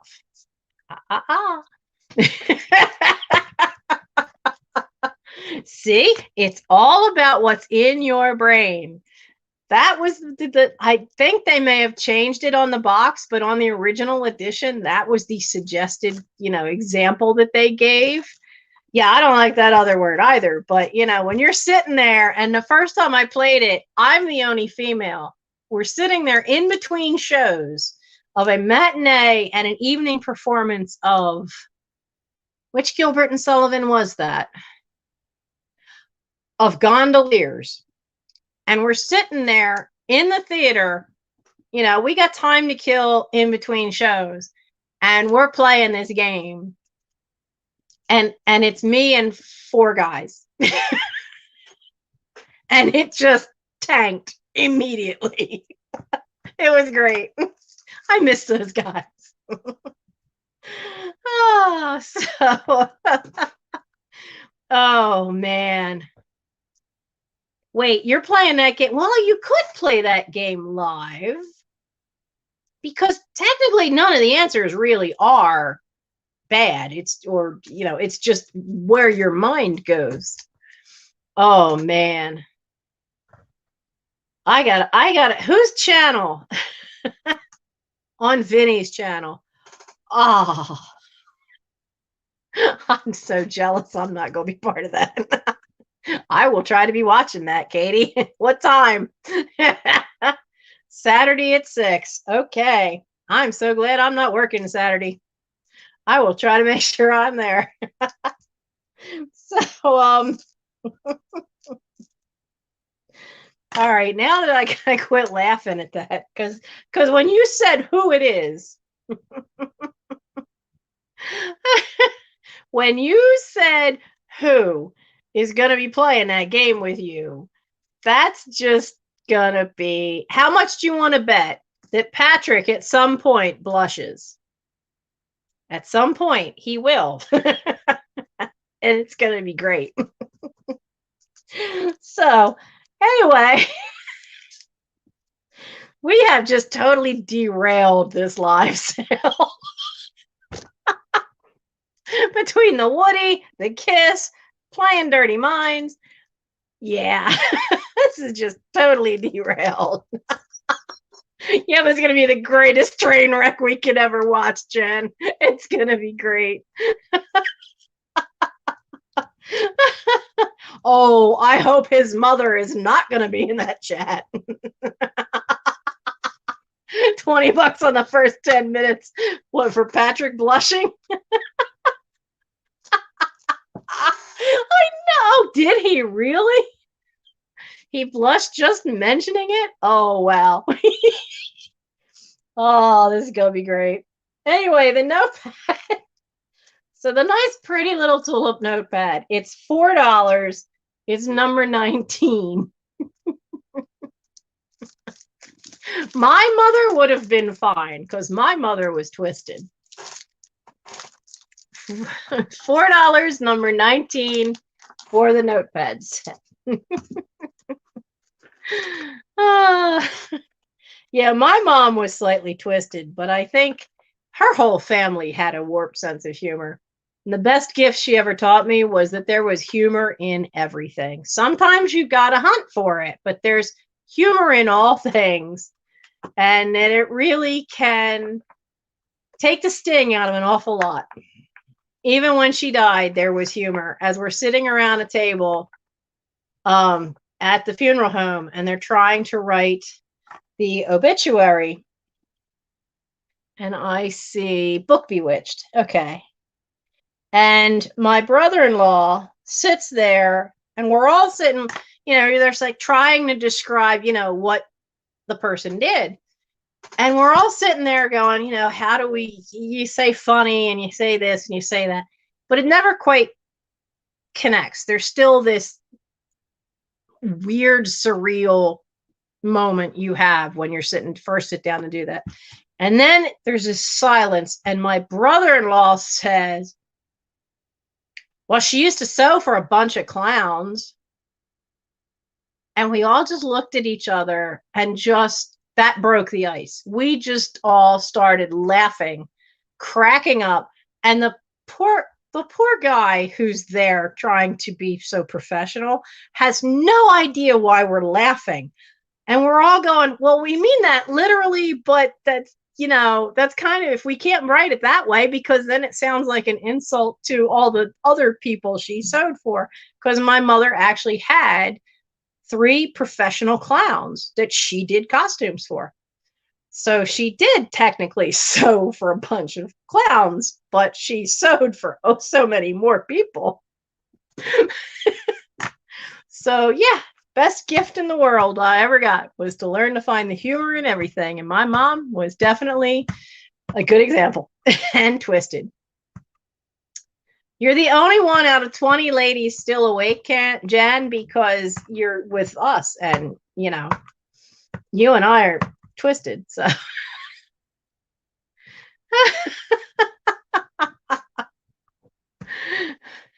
My mother once told me that X-rated movies were overrated, and she never, ever explained how she got to that opinion.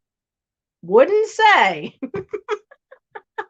That's all I know. Now, my mom was born in 1929. I'm the youngest of 6 kids, and I think mom was 36 when I was born. So, yeah, she wouldn't say on that one.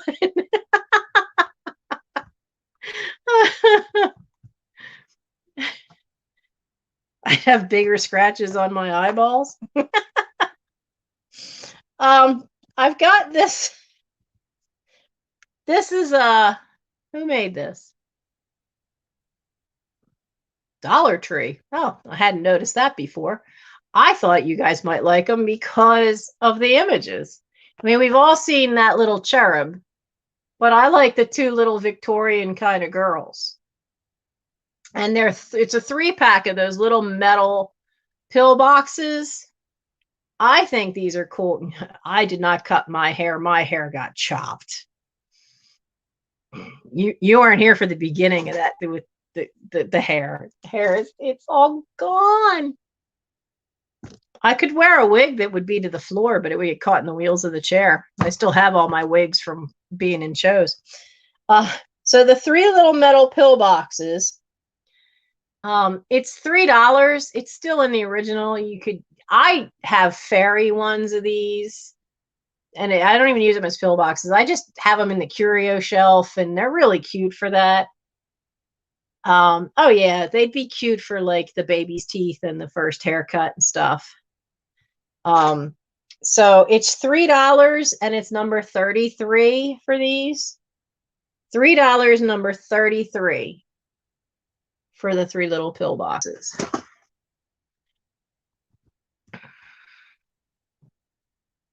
So, oh, Melanie.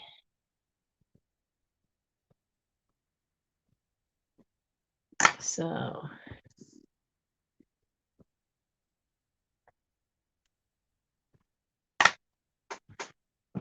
oh yeah, you could. If you put magnets on the back of them, you could have them on your fridge.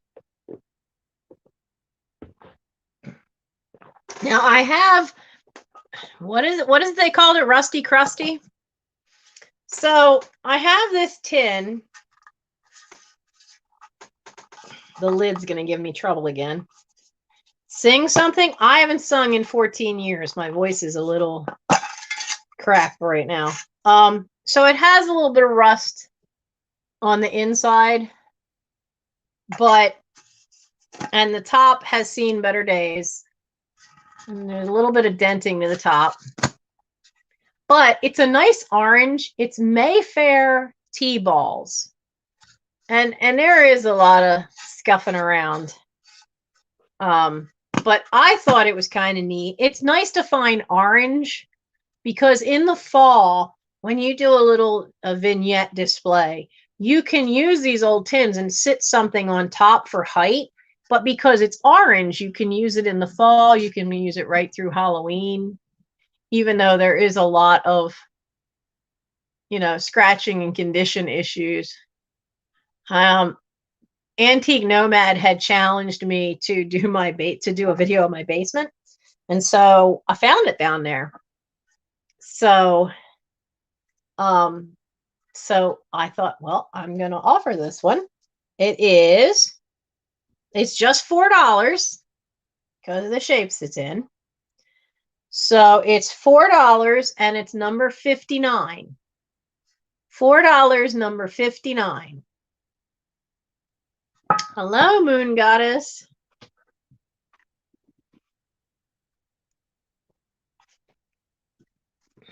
I have to admit, Katie, I did think of you when I found it.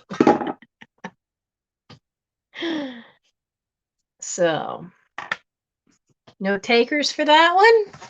All right, who is next? So, but a lot of stuff I sang, because Broadway is not, I'm a lyric soprano, so Broadway, oh, Doug, okay. So a lot of Broadway stuff doesn't fit for a lyric soprano. You'll blow your vocal cords out. And I have Doug Grimes as first for the tin. What's left of my fingernail polish, yeah. And but I then discovered at the age of 18 Gilbert and Sullivan operettas. First one I did was Pirates of Penzance. I have now done between Wilmington and Philadelphia, there used to be 5 Gilbert and Sullivan operetta groups. That's a lot for one area. So but it fits my voice range because I'm a first soprano, and I've done all of the performable. There's 13 operettas, and I've done all but Thespis, etc., because that one they lost the music from in the 1800s. Linda Ronstadt, they did a revival in the 80s on Broadway with Kevin Kline and Linda Ronstadt for Pirates of Penzance, and then they rewrote some of the music. So some of the weirdness of what they did to the women's chorus isn't quite what the original is supposed to be.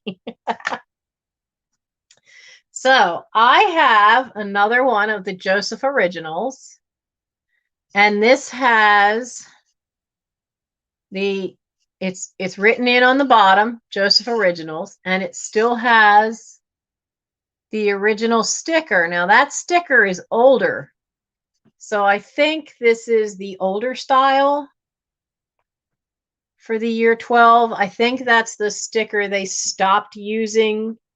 It says Joseph Originals Japan. I think that's the sticker they stopped using by the end of the 1970s or middle of the 1970s. But she's in great shape. There's no chips. There's no cracks. This is all dimensional, all these little flowers. The gilding on the mirror is in great shape. She has brown eyes. I was told the eyes, there's something about the eyes. Some are more collectible than others. She has every little finger. So this is an offer up. And she's going to start at $6.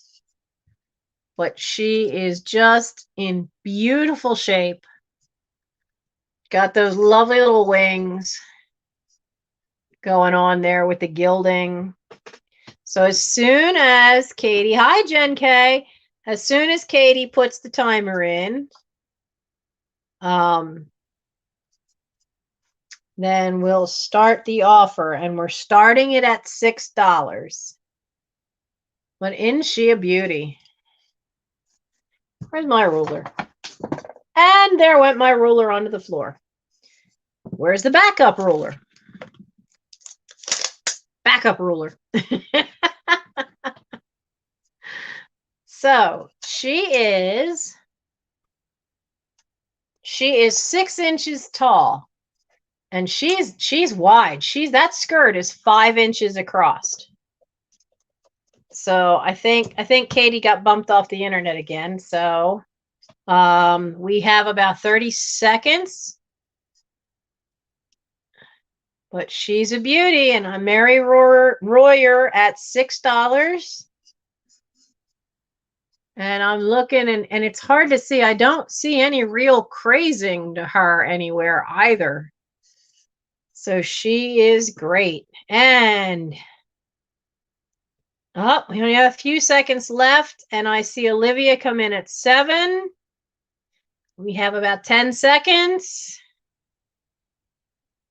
8, 7, 6, 5, 4, 3, 2, 1, and stop. Oh no, what did I do? Oh crap, what did I do? I tried to type stop, and all of a sudden, let's go back to default. There we go. Okay.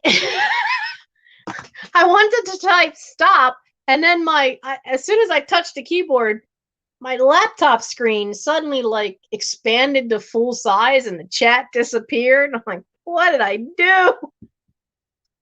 I see Mary Royer for 10. No, dear, get back in there. Okay.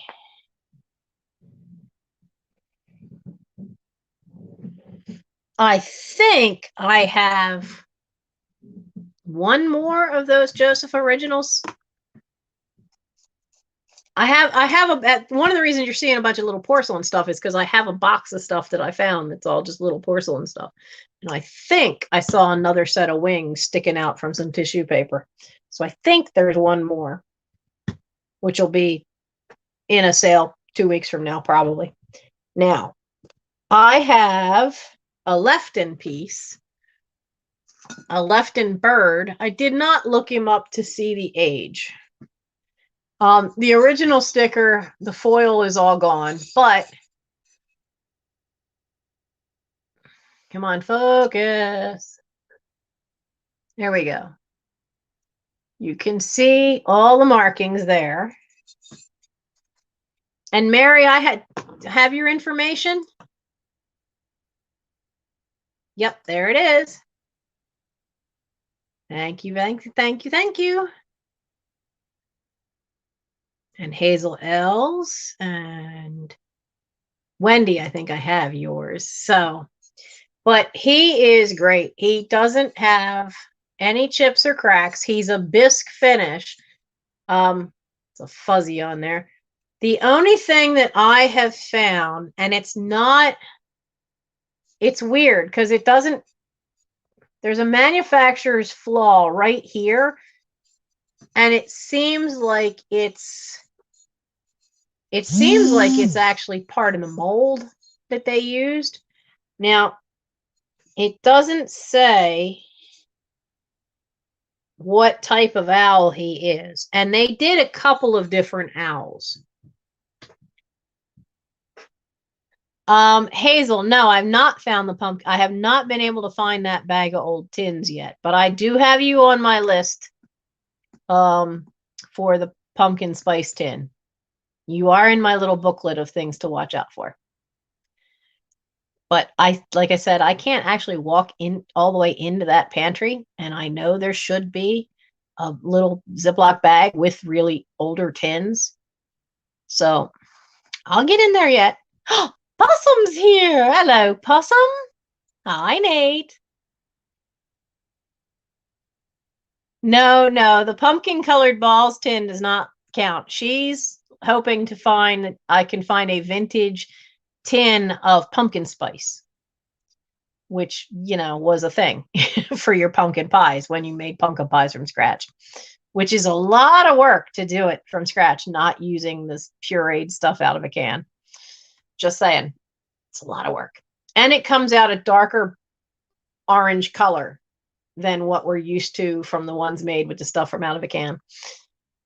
So we have this great owl, this Lefton owl, and he is $8. How big is he? He is just going to be $8. He's 7 inches tall. But the great looking owl here is $8, number 61. $8, number 61 for this wonderful Lefton owl. Okay.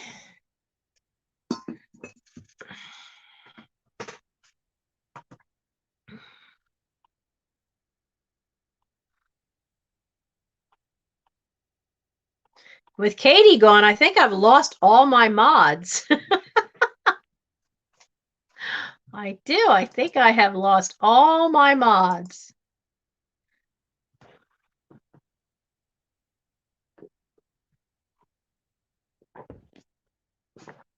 Earlier, Katie got bumped off. Her internet, her Wi-Fi was acting up, and it bumped her off. So no one for the Lefton owl. Okay.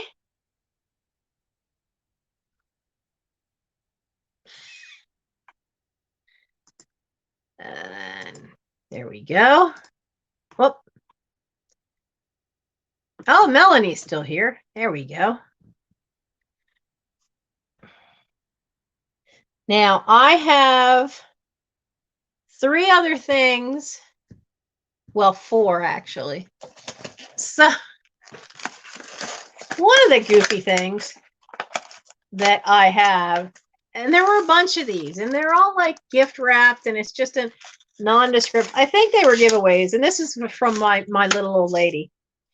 And it just says 15 function tool. Well, then I open it up,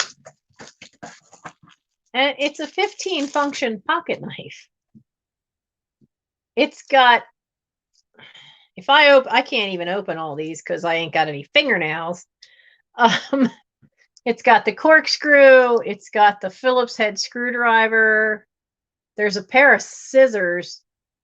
There's a tiny little blade. One of these is a pair of scissors. One's a nail file. I never knew what on earth is that one for.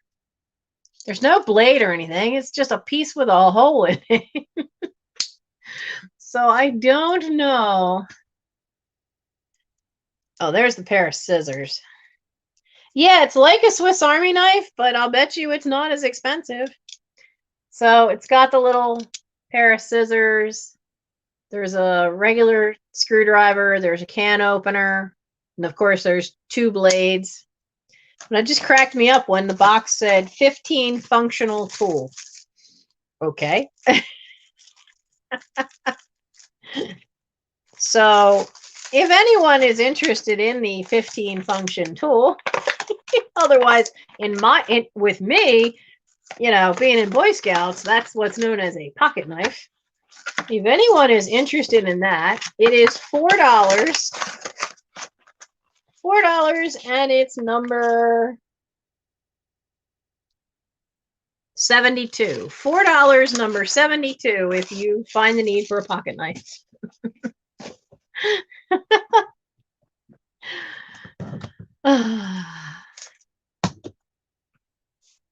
Jen, I missed most of her sale too, so I'm going to go back and watch Serendipity's, watch Melanie's sale, in case there's items that didn't sell, and then maybe I might be able to pick up another one.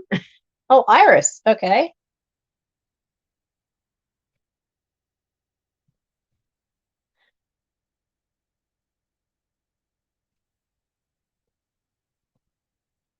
There we go. I didn't even open up, like there's like 6 other boxes like this. One of them was a really, like, that's kind of nice. The knife's a good weight. Everything fits tight. None of the joints are stuck. Everything does open up. The blades are sharp. So that's in good shape. But then one of the other boxes, I only opened up one other one. And the other one was this really cheaply made plastic. It said dome clock. Well, it was a really, really cheaply made plastic thing. And I'm like, yeah, I think I'll just donate that. But the knife was nice. And I teach wood carving to Boy Scouts, so I know a little bit about knives. But, it doesn't hurt to have a pocket knife. They come in handy, especially with all them little gadgets. Sometimes in the house, they come in handy. Okay, let's see. Alden, so now, the last 3 things that I have all set are all offer ups. This one, how do I make it so you can see that mouth? This is from Anchor Hocking. It's called the Screaming Tiki. So it is a tall tiki glass, but this one actually has a specific name called the Screaming Tiki.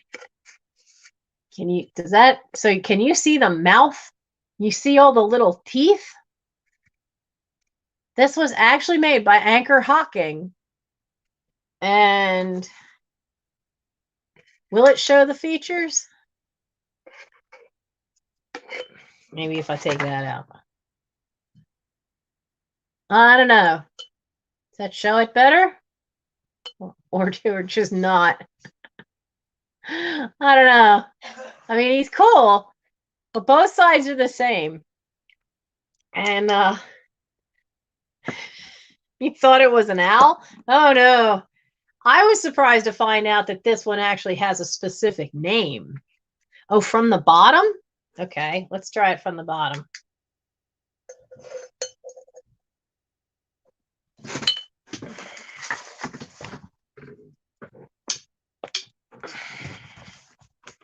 Here we go. Let's see if that works. That's a little better. If my shirt's not behind it. But you can see how big the mouth is. Even the eyes are kind of creepy looking. A smoothie would look interesting in that. It's got giant chompers.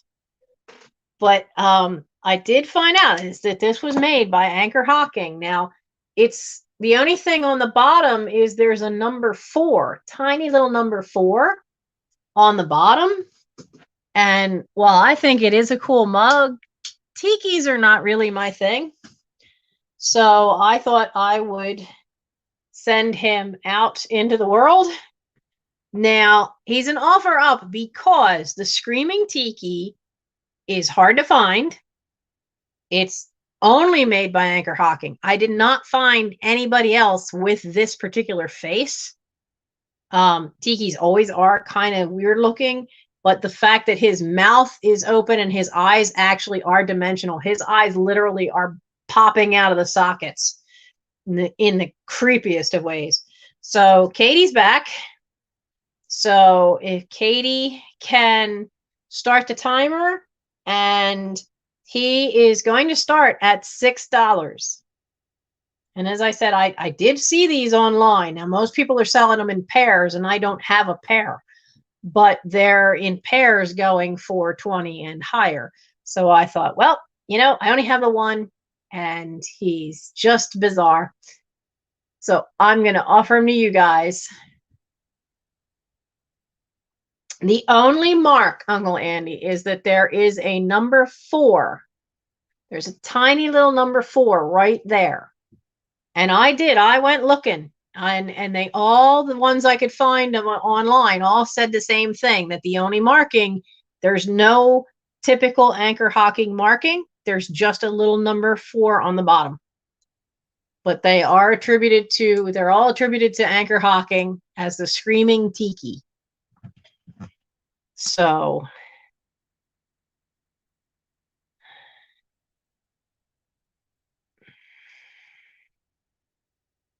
but he really is a unique thing.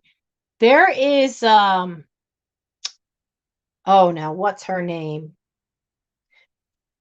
She's on TikTok, she's on Instagram, and she has a YouTube channel that she hasn't done very much, and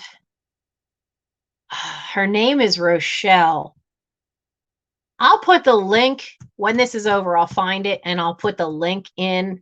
You guys have got to see her house.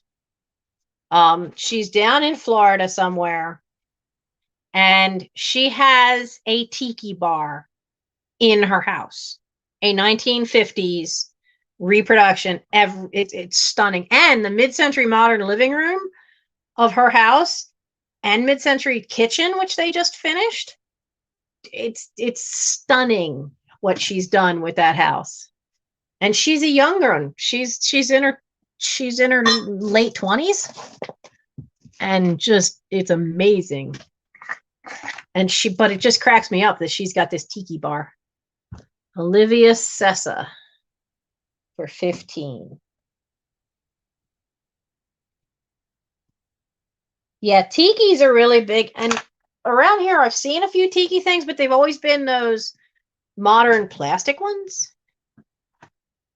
No Windows security, go away. Oh, Nate, what's for dinner tonight? I cannot remember her name, Katie, and let me see if I can find it. If I can just take a second here. Where are you?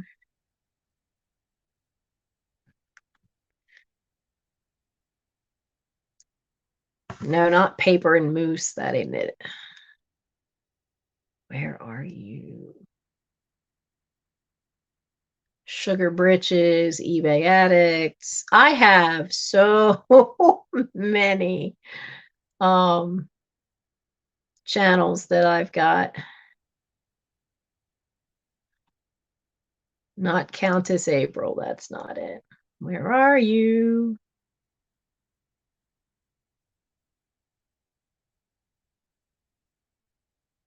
Rochelle and Vic. There we go. She has an office. Her office in her house is it's a Disney office. And it's so, so cool.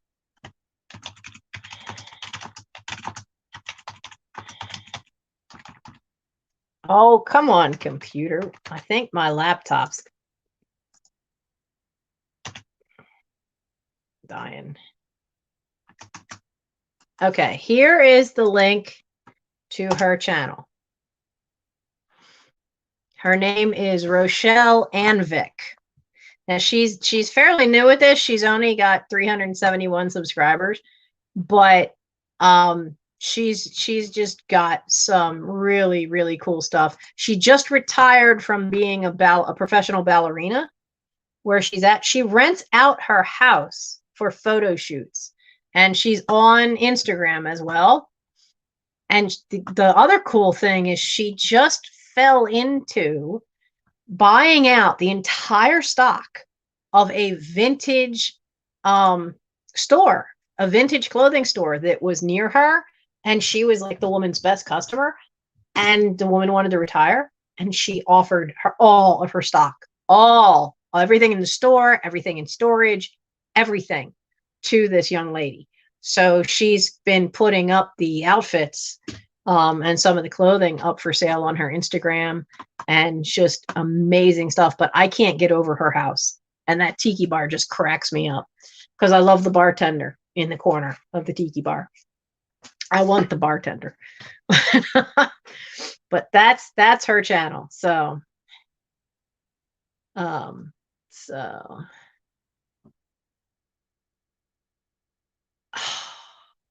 Nate, you had me at blue cheese. I love blue cheese. Toasted pistachio. Oh man. I can't find decent baguettes around here, man. Actually, the thing my brother and I were talking about it recently. The one place we miss the most around here is there used to be a British. She was an American, but the husband was British. And I grew up with an older couple that what am I missing? Where's the penguin? It was called the British Bakery. And you could get meat pies, sausage rolls, strawberry tarts, and I don't even like strawberries, but I'd eat those. And I really miss those little pork pies. Those were great. So yeah. That's the one thing. We've never really had a decent bakery around here, but the British Bakery was more of bakery and meat pie shop. And my God, the stuff they had. I miss them. They were awesome. She's a really unique looker. Hazel, you just saw her, right? Yeah, she just dyed her hair. She's always had this like platinum blonde hair. And then that was how she did. She's always wanted to do an unusual color. So about 2 weeks ago, she dyed her hair green, like Shamrock Shake kind of, I don't know, bright green. Well, it was brighter than that, but it was bright green. But it's already starting to wash out. It was a temporary color. So right now her hair looks like still a little tinged green. But yeah, she's really, I think she's funny as can be. She's a cute little thing. But her house, when she's added things and she's finds really cool stuff. I can't remember if she's in California or if she's in Florida. Or is she near Vegas?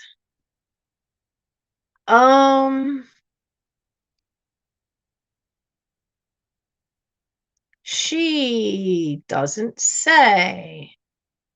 I mean, her house is from 1957. That's in her about part. And I forget. She's got to be California because she keeps talking about Disneyland. And she is near Disneyland. And Disneyland is the one in California. So.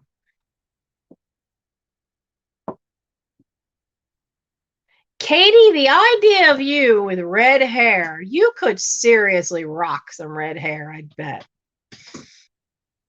I bet you could rock some like really wild shades of red. Mine, however, might be pink before too long because I still have some of that bright pink left over. I still have some purple too. And my scouts have not seen me with dyed hair in a while, since 2019.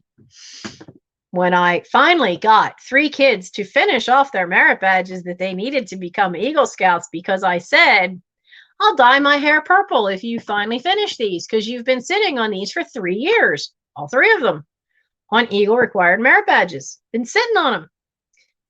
And we were all talking about it at summer camp, and I went, it's never going to happen.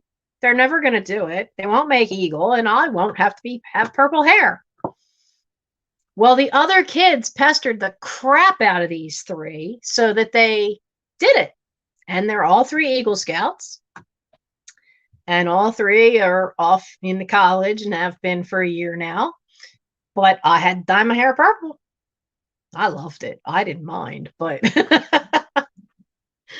so the last 2 things I have, because I didn't have a huge amount pulled out tonight because I've just been working on so much in the house. And now we have a new leak. Looks like the cold water line to the only shower in the house has now sprung a leak and was dripping into the room below. Just got the heater dealt with. Just got a new heater. Got plumbing associated with the heater paid for. Thank you all. I'm so grateful for the help that you guys gave. But telling you, the 1935 part of this house is going to make my hair fall out. So I have these 2 cool things as the last things. So let's see. Penguin jewelry casket. Penguin jewelry casket. They're both offer ups. What do you want to go for first? The really cool art glass penguin or the jewelry casket? What do we want? Blue cheese and cottage cheese. That could be interesting. Yeah, my mom had white hair, but luckily if you're a redhead, you tend to get that pure white hair. And I'm counting on that. Because that I could deal with that. Let's do the penguin. So the penguin, no, I don't want the strobe feature. So I'm going to put the black light on him. It's not that he glows, but I want you to see that he's actually purple. He actually has some purple coloring in there. Because without a light shining through him, he looks like he's black. And I don't have my regular flashlight, but if you, even with a regular flashlight shining through him, you can see that he's purple. So it used to have a label on the very bottom, and you can see a little residue there. So we're starting him at, he's an offer up, and we're starting him at $7, and he's in great shape. He got little tiny feet, the little tail. He does stand up on his own. I'm not going to try to get him to stand on my hand. He's got one heck of a beak there though, and little eyes. And when you, and I don't think you guys can see it, is that some of what's under here is clear glass as well. So when he's up close, you can see all this great glass underneath him. You know what my favorite penguin is? I love the rock hopper ones. The ones that have the little fringy bits hanging off their ears. Oh, I love rock hopper penguins, but I don't have any. I think I found one little figurine back in the 80s of a rock hopper penguin. Because I can't find them. And okay, did you guys know there's a penguin called a fairy penguin? I never knew. I never knew until 2 weeks ago. And now I'm on a quest. I want something with a fairy penguin on it. I'm going to find something. But this guy is a really cool penguin. I do like penguins, but I can't keep everything. And but he is very cool. And just really, really nicely done. He's not very big either, though. He is, did I measure him? He is 2 3/4 inches tall. Oh, Rochelle's in Arizona. Okay. What, crazy, the fairy penguin? Yeah, they're a tiny little thing. Tiny little thing. They are little penguins. Fairy penguins are small, and rock hoppers aren't very big either. So who got the penguin? I see Rose. Am I right?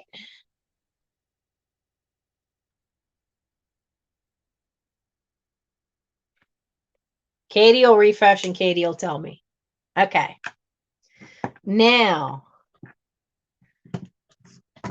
the last thing that I have set, mind you, there's always stuff I could grab, but the last thing I have set is this filigreed jewelry casket. It has a beveled edge around the glass, which I don't know if you can see too well. And it does open, and it has the little, see this little piece right here is what keeps the lid from falling all the way back flat. And it's got this little velveteen piece. Good night, Christina. And this filigree, though, I don't know how old this is, but I'm guessing from the way this is made that this is no older than the 1960s, because this is all pressed. All this filigree metal is thin and it's pressed, but there's no dents to it. I'm not seeing any breaks to it, but you can see on the back where it's cut, it just, oh, can you see it? It just meets, there it is. It just meets up. It's not welded. There's no seam line there or anything. Some of the older ones are a lot heavier too, but this is definitely like pressed, maybe even pressed tin that was later gilded. And the feet are applied, and you can tell there's a little dot on each side. I don't know if you guys can see there, but there's a little round indent where they would have. I don't think by the 80s you were not finding these. So at the latest, I think it's from the 70s. So I think it's a chance that this is anywhere from the 60s or the 70s. But by the 1980s, you couldn't find these things anywhere. So this is an offer up for the jewelry casket. It's starting at $6. It's got, a nice gold to the bottom. And the nice part of this one is it actually has little feet. They folded over all of the feet, so it actually has a rounded little foot. So it's not going to scratch whatever surface you sit it on. So, yeah, I got fingerprints all over the glass. The only spot I see that's a problem is way down in here. There's a little chip to the glass right where the metal meets, right where, because the metal, this all comes around as one piece, and then the two ends, my fingers are in the way, the two ends meet right here. And can you just see there's a little chip to the, I don't see how I can make you guys see it. There's a chip to the glass right where my fingertip is. But that's where this metal rim comes around and meets. And there's no, like the edges are here and here. There's a piece. There's a small piece right there. And I think that probably had a folded over piece. And it's rough. So I think there was some kind of little piece to be a handle that's not there anymore. So that's the only flaws, is where it meets back here on the inside is a little chip to the glass. And then there's this, it's rough on either side. So I'm guessing that each piece was probably rolled up, similar to what they did the feet. They probably rolled it over, but those pieces fell off. but it's in great shape. And I will clean the glass again because from handling it, I've got fingerprints all over it. But it is a neat little one. Yeah, it's a nice piece of glass in the lid. The glass has some weight to it. It is, and you can see, I mean, you can see how thick that is. That's how thick the piece of glass is. So, Katie, who got this one? Hi, Retro Ruby.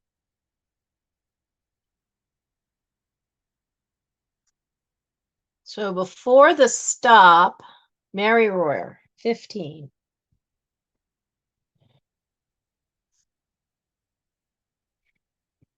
Okay. Oh, I'm sorry.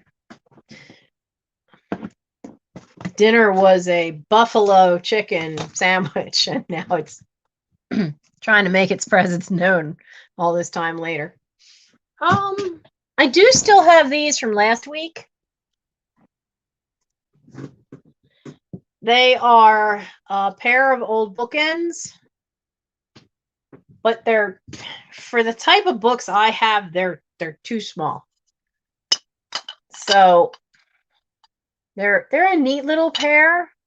They're white with the gilding, and the mold's really nice. I mean, there's a lot of lines and detail line to them, but there's no maker's mark that's here. Now this felting, I mean, you can see this felting is really worn, and it's probably going to come, you can make it come right off because it's really pretty brittle.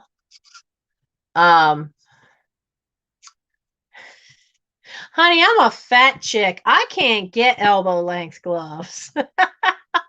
These arms ain't fitting, waddle arms. They ain't fitting in long gloves.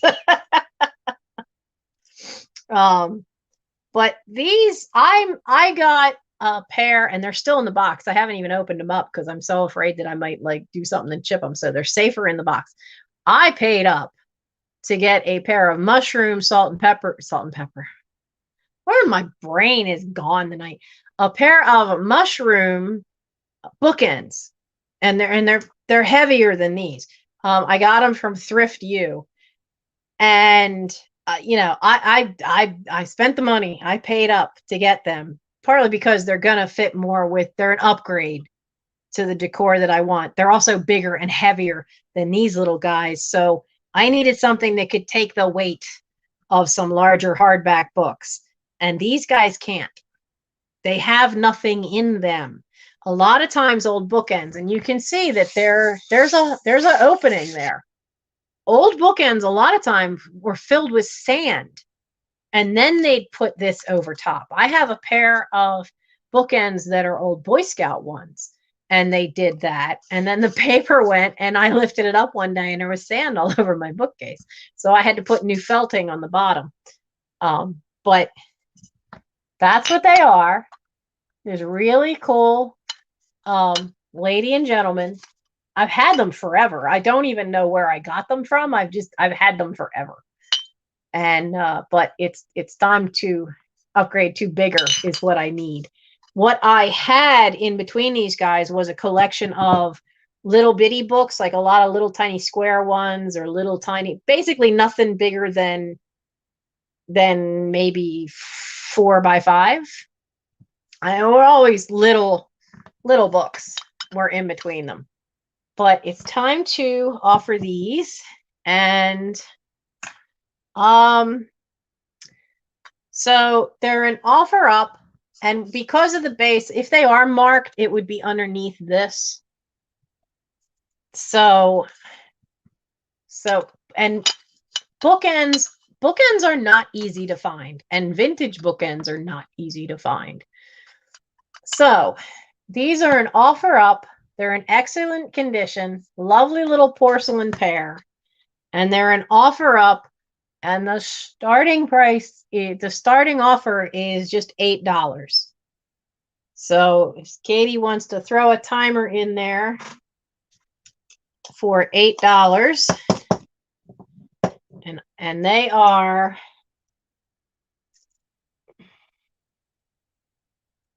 They're 6.5 inches tall, so they're not super big. But as I said, there's no chips, there's no cracks. I've had them forever. There's a manufacturer's flaw on her right there where the glaze did not come all the way down. So this little spot here is the bisque underneath. And then, of course, you know, that they need new felting. That's it. And I would suggest, if you're going to redo this, get a little sand or go to Joann Fabrics and see if they still have it. They used to sell what they called doll weight. And it was little plastic, and they're kind of heavy, but they're little beads that go inside dolls to weight their butts so they could sit up on their own. And you could put that in there instead of sand, but you could also get the felting that has a sticker back, and you can cut it to fit to redo the bottoms. Yeah, nobody wanted them the last time. So they were still here. And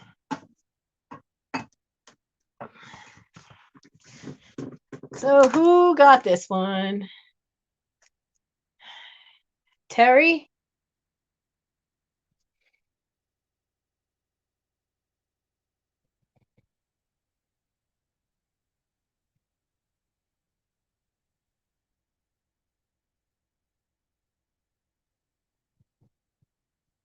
Okay.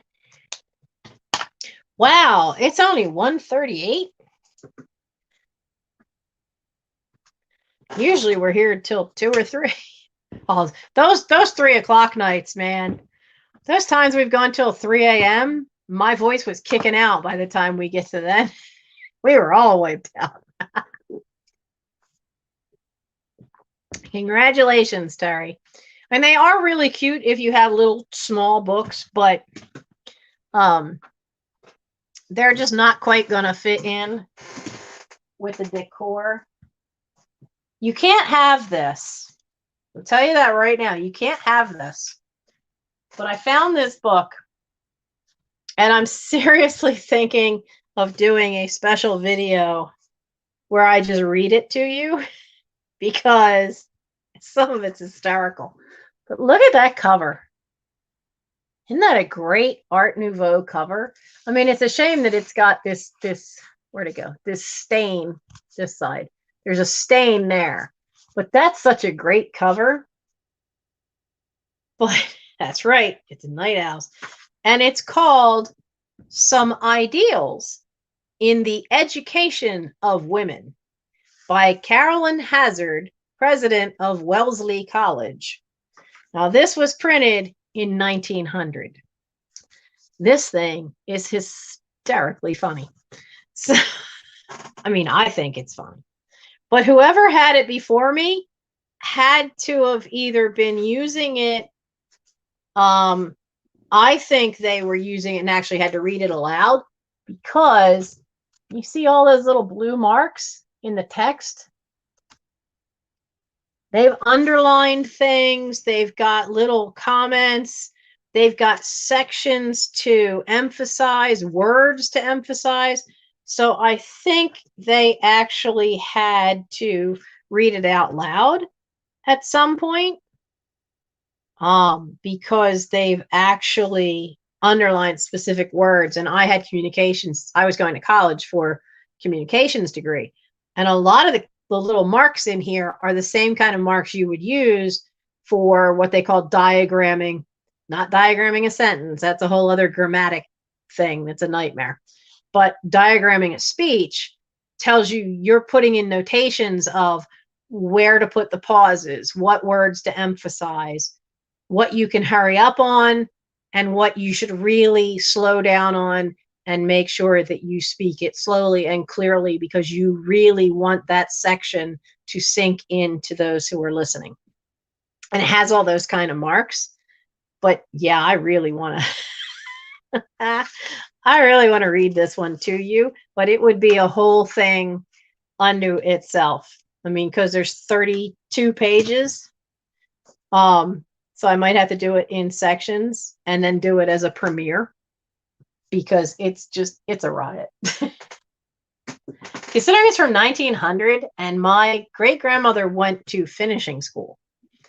And so did some of her oldest daughters. So 1900 was when Annie Al was born.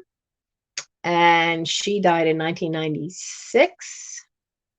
So no, after. Yeah. She died just shy of her 95th or 96th birthday. I'd have to go look it up.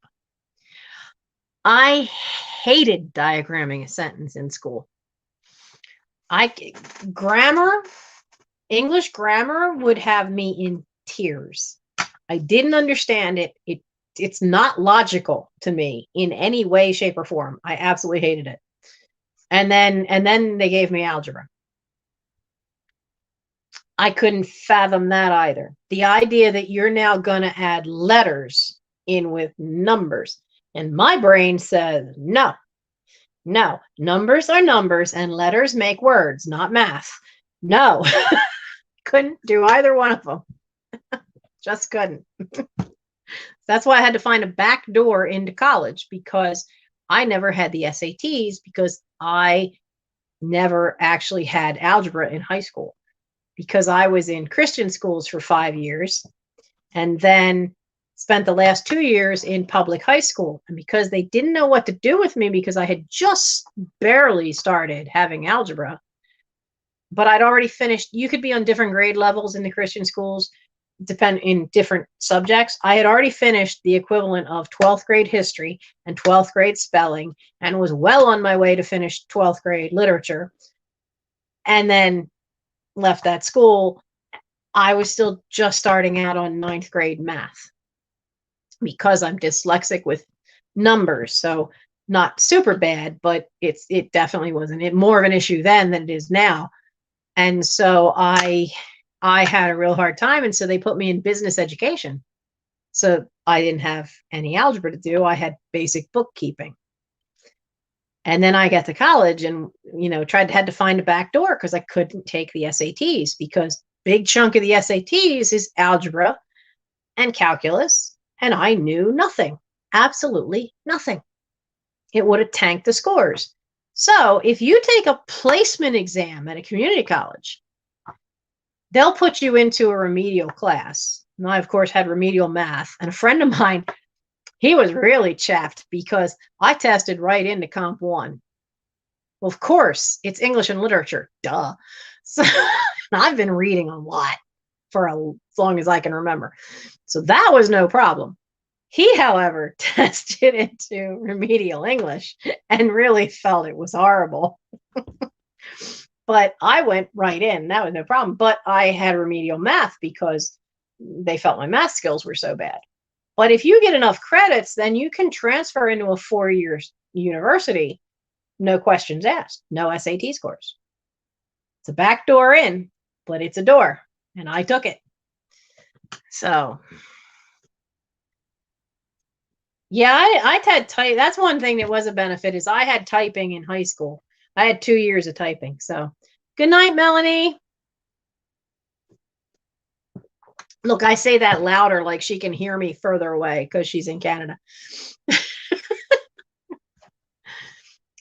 English is not my favorite subject. Literature is my favorite subject. And I love history too. I really do like history. My great uncle is the one that always pushed that I should don't necessarily read what's in the textbooks because history is always written by the victors. The truest way you can learn history is to find firsthand accounts. That's getting harder and harder to do. Algebra. Oh, yeah, Tammy, nursing school. When I was taking algebra at the community college, and it took them a year of tutoring to get to where I could even take Algebra 1 at the community college, I was in there with nothing but nursing students who were taking algebra because they absolutely need to have algebra to, I don't know. Never really completely understood why, but it had something to do with being able to measure out a lot of the medications and stuff like that. So it was way beyond me anyway. So he handed you a, yes, I remember floppy disks. I remember those. What else do I have around? What didn't sell? What didn't sell? Well, this didn't sell. For those of you latecomers, I still have the baby booty. Nobody wanted the porcelain made in Japan baby booty.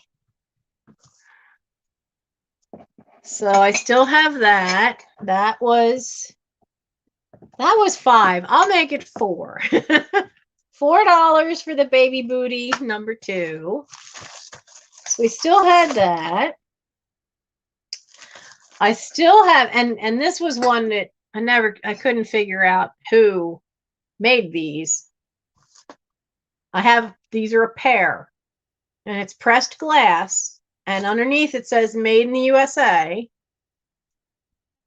and it's a matched pair, but I could not find out who made them. They're really pretty, and they were in my mother's china closet. And it does say USA way in the corner here. And it was $10 for the pair. That was number 42. Yeah, I don't understand shorthand. And by the time I got to, they weren't offering it either. Yeah, they're nice glasses. I mean, they're nice. They're cups. They're mugs. But I couldn't identify the pattern. I could not identify who made them. All it has on the bottom is in tiny little, where is it? In tiny little letters over here, it says USA. And then over here, it had the number 13. And I have no idea. You can see 3 mold lines. There's a line here, a line over here, and then a line at the handle. So the mold, the pressing that they were made in, that mold had 3 pieces. But I couldn't find them anywhere. And they've got to be older because they were in my mother's china closet. So, but they were $10 for the pair. And that was number 42.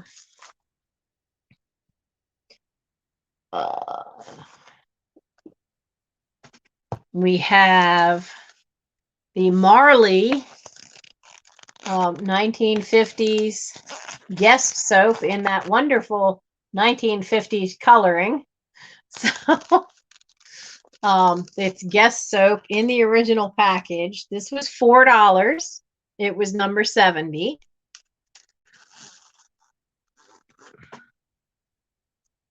Fair enough, Iris. I completely understand that problem. That's why I took on the black hole challenge, and I'm trying to create a room. I also need to find shelving for that room. I know what I want for shelving, but I also know that shelving cannot be 18 inches deep. I have looked through both websites for Lowe's, for Home Depot, and all the shelving is huge. Why is it huge? I don't, the way the room is, the smallness of the room, I can't have anything that's 18 inches deep behind the door. Then the door will smack into it. And I can't find just normal bookcase size that's tall. I may have to build my own because I need shelving up there. And I know I want to have a narrow, got a hair tickling me. A normal, like the, in the 70s, you could get metal bookcases that you put together. And I would like to have that behind the door, but it needs to go up, 6 foot tall would be fine. And have that behind the door because the door won't open far enough to whack into that. But if it's 18 inches deep, it's going to smack into it and whatever's on that shelf. And I don't want that to happen. Because if that can come out from the corner, then it'll clear the door And my son hasn't a clue in hell how to do any carpentry. Can I tell you? I used to build stage sets. I'm going to end up building my own shelves. The problem is like, I know how to build stage sets. That's not the same thing as real carpentry with, you know, with nice shelving. But then I want to have two that come out. So you have the one across the wall behind the door, and then I want to have two coming out this way. I may end up having just one 18, because 18 inches, I'm short, my arms are short. If I have two 18-inch ones back to back, I'm afraid of reaching behind stuff and knocking other stuff over. So I'd rather have two 10-inch deep ones back to back sticking out into the room. So you had 5 kids by 23? Girl, you needed a hobby. And blessings to you. That's a lot of kids. I have the basic skills. My worry is that the problem with shelves that would be that width is that over time, they're going to start to bow. I don't want that. So we'll see. I'm already figuring that the lower shelf that goes underneath the cabinet that hangs on the wall, I'm going to have to build that. That's going to have to be a custom built one. I'm not sure about building something that's 6 foot tall. The wood's in the basement, though. I at least have the wood and the screws and nails. I could do it. I don't have a circular saw anymore. Let's see, what else didn't go? The fairy tablecloth did not go. And some of you latecomers weren't here for this. That's okay. But I did a whole kids' bedroom set once, decoupaged it all with all this. It is a paper tablecloth. And if you do junk journaling, this would be fantastic. It's got this huge border on the bottom that is, if I can get it to where you can see it, it's lavender with, I don't think you can see it. It's lavender with pink hearts all through it. And that's about 4.5 inches wide. And then you've got all these fairies. Now, this is a little textured, but it is paper. And so if you do decoupage or junk journaling, this would keep you in images for a long time for a lot of crafts. I don't want to put cinder block up there. That floor is still really nice. I think just a good cleaning and a polishing, and that floor will look fantastic. So I don't want to put cinder blocks on it. But this was $4, number 24, for the fairy paper tablecloth. Now this is from Target, and it's from 2002, and it had just come out when I did that little kids room, and they had this on everything. There were fairies all on the drawers and on the chair and on the bed. But that would give you a lot of paper. We did all the Shackman stuff. We did Woody. The owl didn't sell. Oh, blank pipe might. We used to have one of those big wooden spools. We used to have one of them out on the side porch as a table. They were cool. But they're hard to find anymore. I remember in the 70s seeing things in magazines that showed you how to take those big wooden spools and turn them into chairs. They were interesting looking chairs. So what else is around here?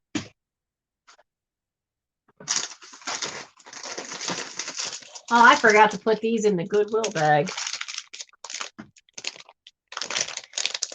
Michael was pretty young. He's 26 now.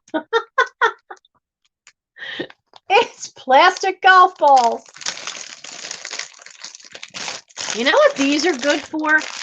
These are great at Halloween if you cut them in half and paint them to make them look like eyeballs, and then you can stick them on anything, your trees, your porch, just so it looks like big stuff. You make big googly eyes out of them. They're fun to play with at Halloween. So when I was cleaning up the black hole room, I found the whole bag of plastic golf balls unopened.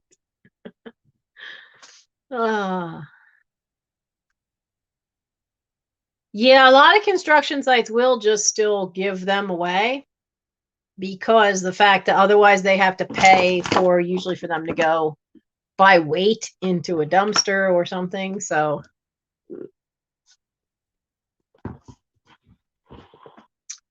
my neighbor has one, and he isn't necessarily construction. He has his company runs he doesn't do construction, but he does do cable laying. He will go into your office and he will lay out all the wiring for your Ethernet cables and some, not the electrical. He doesn't do the electrical. He does all the phone lines, all the telecommunication lines. And he has some of those wooden spools. He has some smaller ones too, and I jokingly told him I wouldn't mind having one of the smaller ones. So it's not just heavy duty construction for the big electrical cables that can have them. Yeah, wood is not cheap. Wood has definitely never been really cheap. I have some wood planks in the basement because when they closed down Joann Fabrics, I had taken my mom's station wagon and bought the store-bought a bunch of wood, and at my suggestion, because we needed more storage space. And I realized that if you put pegs up at the very top of the shelves, you could create with a board wood shelf all the way around the store on the top of every row. And that's what we did. So when the store was closing, I said, hey, how much if I buy all that lumber? You know what they told me? $10 and it's all yours. What? Yeah, $10, take it all. There's $200 worth of good wood planks there. I got it for 10. Most of it's still in the basement. There is, okay, here's another place that you might not think of for pallets. If you have a place that installs pools, above ground pools, whatever, call them and see if they have pallets. Call Big Lots and see if they have wooden pallets. I've seen pallets from both of these kinds of places because sometimes in Boy Scouts you need to get pallets for things or just for raw material for other things. And so both of those places, one was a place where they sell the pools, they sell above ground pools, and we were able to get pallets from them one year. And another year we got them from, what was the name of it? And one year we got them from Big Lots because a lot of their stuff comes in big on pallets. There was a third place we got them from, and it wasn't necessarily a place I would have thought of right away.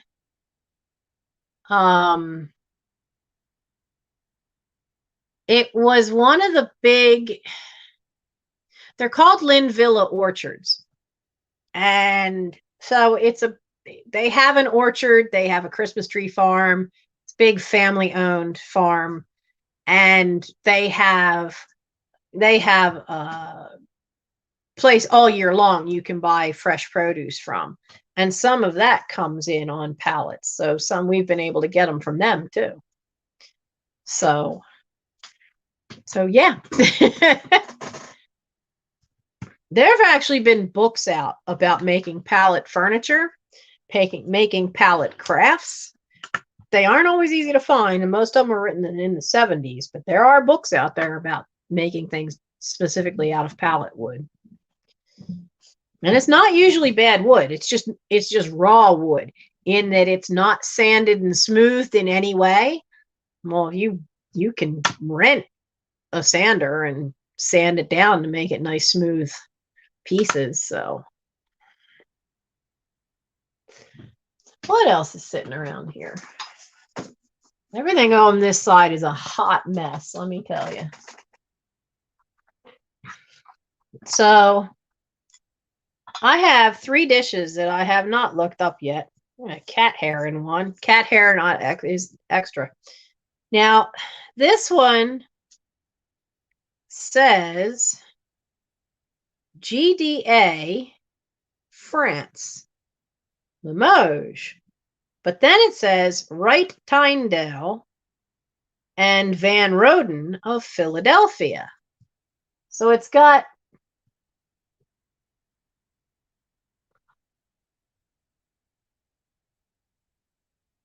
there we go. That's a little better. So it's got all that. And I didn't feel any chips. But it's a neat little pattern. And it's not super deep. It's a nice little bowl. I think it'd be neat to put a little tiny flower frog in there and just put a little bit of flowers in there in the center, because I really like the pattern around the edge. But it's a neat little bowl. And those are all, like, all this is a little, these are little tiny leaves. And then there's little roses in the swags. I don't think the lighting's quite right for you to see it. So it's a beautiful little bowl from France, and it does say Limoges. I don't know who GDA is, but it was for Tyndale and Van Roden of Philadelphia, which must have been some importer in the city. And it's in perfect shape. And I hadn't really had a chance to look it up yet. So it's like 6 1/4 inches across, and it's 2 inches high. But it is just, I mean, you could get a stand and just have it up like that, because it really is really, really pretty. And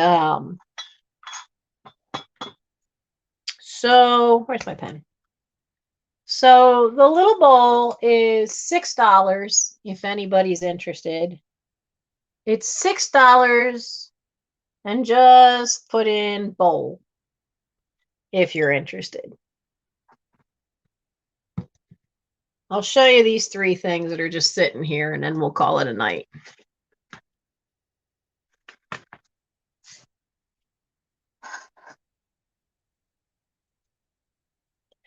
And this one is older.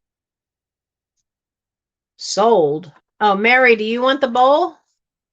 I'm confused. Bowl. Okay.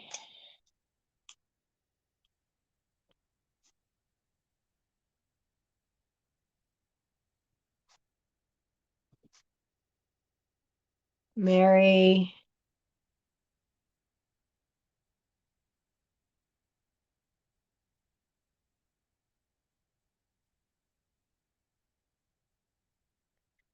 I'm confused.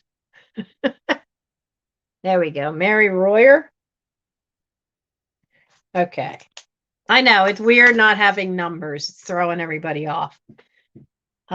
These get progressively older, these 3 pieces, which is why they were sitting there for me to try to look them up. Now, this one is Nippon. Come on, focus. You're not going to focus? No, you're not going to focus for me. So it very clearly, which it didn't want to do, You might be lagging a little, Uncle Andy. You know, a neat way to get to help with the lag is if you go to that gear, if you're on your laptop, go to the gear setting, and where it says playback speed normal, just change it to 1.25, and it will speed up any bit of lag that you have, and it'll then kick to normal when it catches up. That way you don't have to refresh your whole page, which I found to be really cool way of helping catch up in the chats with stuff. Now, I have a problem in lag in that there's always, and for any of us that use StreamYard, it drives us all crazy. There is a lag between what I'm seeing on StreamYard and what I see on my laptop. I use my laptop to see the chat because it's bigger print. It's a lot easier. That's why you see me look down so much.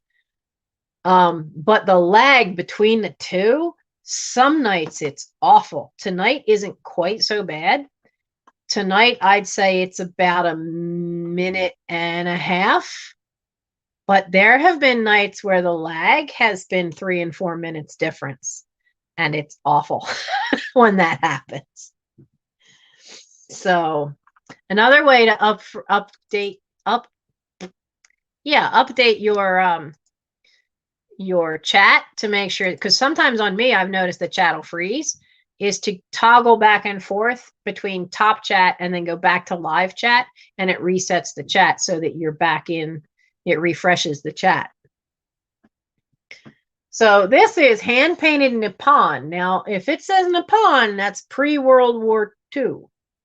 Actually, I think it's even further back than that, because I can't remember now. Somebody told me last week, and I've completely forgotten who or what date they gave of when they stopped using Nippon and started using Japan. And was that after, I can't remember if it's after the 1880s. I think it's a little later, because the way this dish is painted, it very much has that Edwardian kind of look to it, which was the really early 1900s. Because now all this, there's a gold, these thin lines are gold, and then this lattice work is all gilded, and it's got this nice little floral design. What's really kind of cool is that the little lines that are here, they actually have little tiny thorns on them. Isn't that wild? Little teeny thorns. It's 5 inches across, but it's got 2 teeny little handles. So where the handles are, it's 5.5 from here to here, but it's only 5 from here to here. But it is a beautiful little dish, and it's really nice china, because when I flip it this way, I can see on this side, I can see the shadow of where the foot is. And it's got the lines here. You can't see it, but there's lines here to show that this was probably on a wheel. Like this was all hand formed out. It really is a pretty little piece. It's an older piece. It's really pretty. This one is also, there's no chips, there's no cracks, and through some miracle, there's no crazing. There's a slight bit of wear here. Not there. Where is it? Okay, so there's a slight bit of wear on this gold line right there, and a little more over here, that top gold line. And those handles are so, I mean, you can really see that there's even a little dip right there to make it decorative. Those handles are absolutely adorable. And usually when you find these things, the handles are broken off. So this is $6. Let's give it a number because it's easier. So this is also $6 for the Nippon dish. And what number haven't I used tonight? This will be number 38. $6, number 38 for that. Lovely little dish.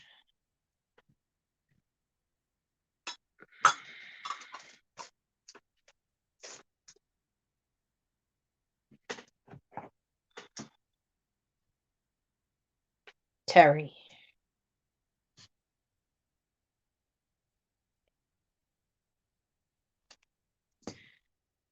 I mean, I don't know why there were so many little dishes, just one-off little dishes that we always found in my great aunt's house. I mean, that had been my great grandparents' house. So I kind of get it. I mean, they had owned that house we had to empty that house in 80s the first time. Um, so, and Annie Al moved out then, and then later we had to clean out her house. But there were a lot of one-off dishes, and I get it when a house has been in a family for, at that point, probably close to 100 years. I get it. You're gonna have one-off odd pieces. But why then we would find that in my grandmother's house, I don't know. But that last one, I don't know about the bowl. I don't no idea where the bowl came from. I don't know. That's the problem with the way things have gotten mixed up. I don't always know which part of the family, or if it came from my family, because I inherited the 3 estates. I mail from Pennsylvania. 19013 is the area I mail from. And I do use pirate ship to try to help you out. Now this piece, this one is so much older, and I couldn't ID it. The only thing that's on it is very faintly, there's a number 233 right there. It's impressed in, and I can't, that's it. I got nothing. and like the other, it has this nice foot to it. But I kind of, when you look at the two of them together, I would bet money this is British. I would just bet money this is an English piece or German.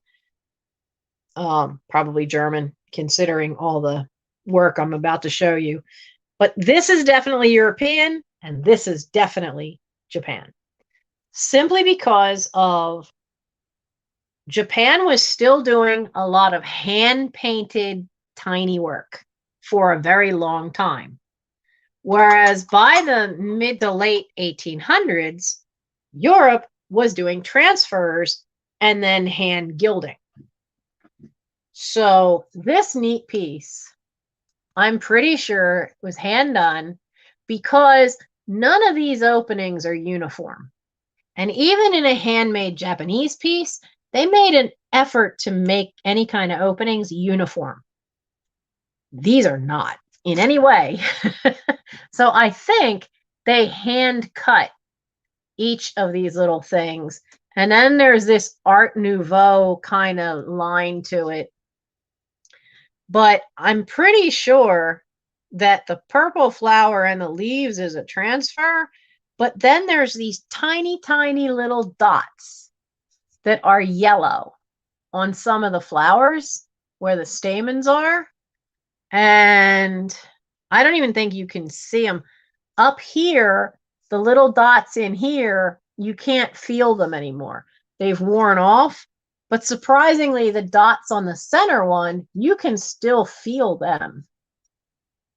And this had, like, each one of these big things had some purple on it, but that's wearing off. But that's where you would have grabbed it. And so they hand painted, they're made to look like a bud. And they hand painted some green and some purple. And it's hard to tell. It looks like it's under the glaze, but at the same time, you can tell where some of it's just worn off. So I think this piece is either Germany or Britain. And I couldn't ID it. I couldn't find anything else. I found similar shapes that were the Art Nouveau kind of. They weren't high-end Art Nouveau. They were later. Good night, Mary. We'll all be saying good night soon, because this is the last piece.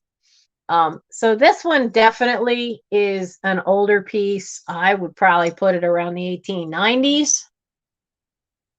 And this little beauty, I need, like I said, the only wear is like here, there's spots where there's wear to the gilding, a little bit to these big things, and the little yellow dots that were in here, you can't feel them anymore, but you can see the yellow coloring.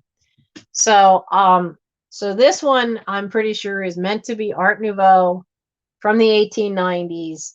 And this one is $8 and it's number 75. $8, number 75.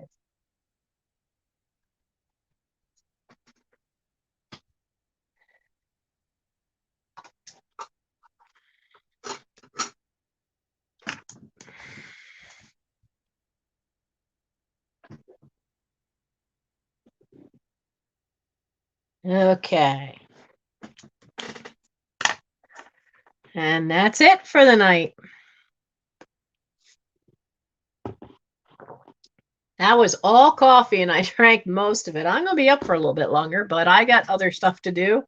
And I'm surprised I have not had the cat bother me. So I should check on her and see if I can get her in for the night. But that was everything.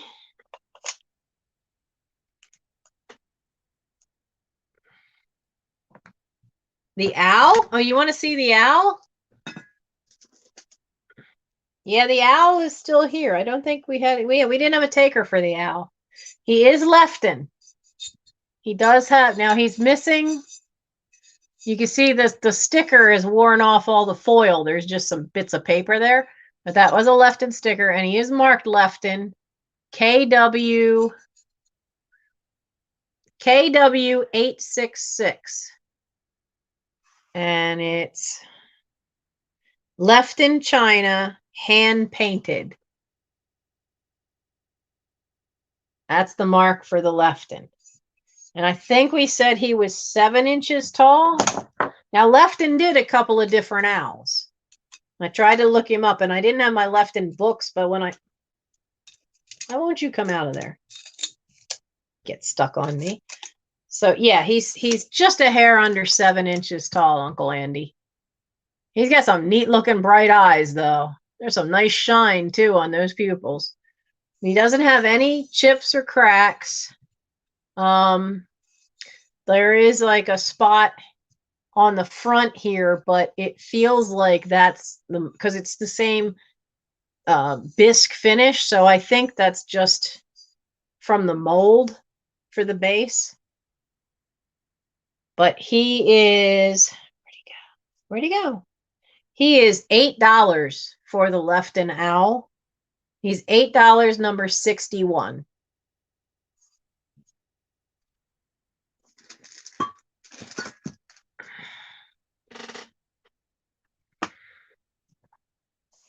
And that was the owl.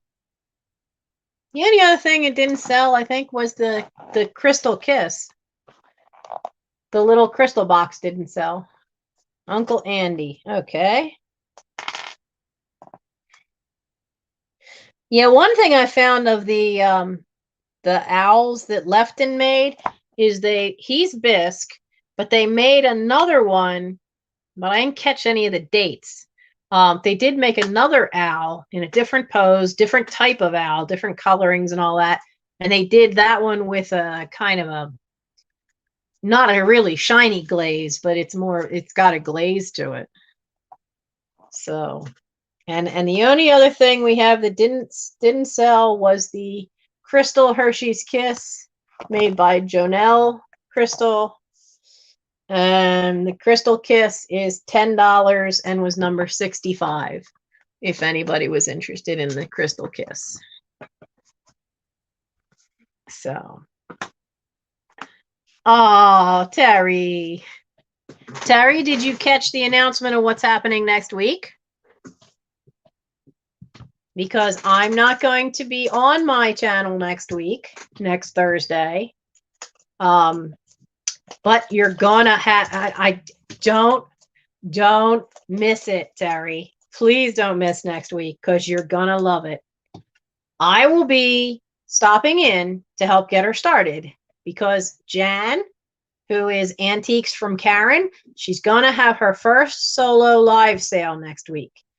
Now, Terry, you've been with me for a long while. You know about Warehouse 13 here. You know how I've inherited 3 different estates. Antiques from Karen has only inherited 1 estate, and her mother was an antiques dealer. If you haven't seen any of that stuff, you got to see it. Check out her channel. But at 10 p.m. Eastern time, next Thursday, which is May 6th, the night owl sale is shifting to her channel that night.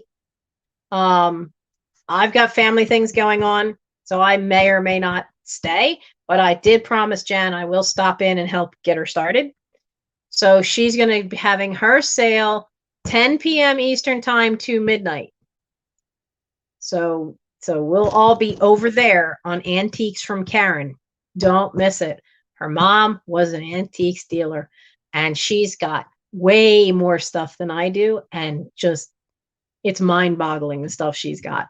So we'll all be over there next week, and I'll make sure I make a little video saying where I am. But next week is the anniversary of when my mom died, and my family wants to get together that day on Thursday. Okay, so I don't know what kind of shape I'll be in on Thursday, so I decided it'd be better if I just didn't try to do a live that night, because this is the 14-year mark of our mom being gone, and my sister wants to get together on the 6th on Thursday.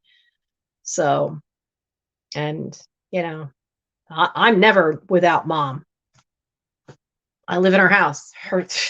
All that fabric isn't all mine.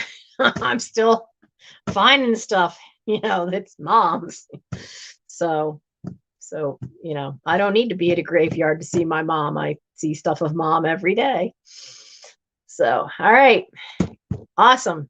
See you there, Terry. And for everybody who's still here, have a good night. Have a great weekend. If you like what you saw, by all means, hit the thumbs up. I see I have 1 thumbs down. No problem. Sometimes the algorithm suggests you to people that, you know, you're not their thing. So that's okay. You know, it happens. But subscribe if you haven't. If you want to know, and I'm sorry that the very first video I did, which explains how I ended up with Warehouse 13 here, the very first video I did somehow cuts off at the end because my editing skills were abysmal. They're still not super, but you can watch my very first video, and it explains how I ended up with what looks like a hoarder's mess behind me. But when I had to empty out the storage unit, this room was empty, so this is where it all went. And this is the catch-all end. Once you get past the catch-all end, it's all piles of boxes. We're working our way through them. Been at this not quite for a year so far on this channel, and we're getting there. So, and for those of you who are working on a black hole challenge, how you doing? I'm still working on mine, and I have to edit and get a video up so you can see how far I've gotten, because that room was as tall as me, and I'm 5'4" in my shoes. That room was packed as high as me, and from the door jamb in. I can walk around in there now. Been working hard at that. Okay. See you next week. And on my own channel, I'll do a live 2 weeks from now, and I'll have another set. I will get there. This house did not fill up overnight, and it ain't going to get emptied overnight, because I'm not getting a dumpster. We already did that part. Already got rid of the broken, and the furniture went to auction. Already did all that. This is all the little stuff that my family would have just trashed. But, you know, it's more fun to like rescue it and send it off to somebody else to enjoy. All right. So have a good night. Have a great weekend. And I'll see many of you around in the chats for other lives. Bye.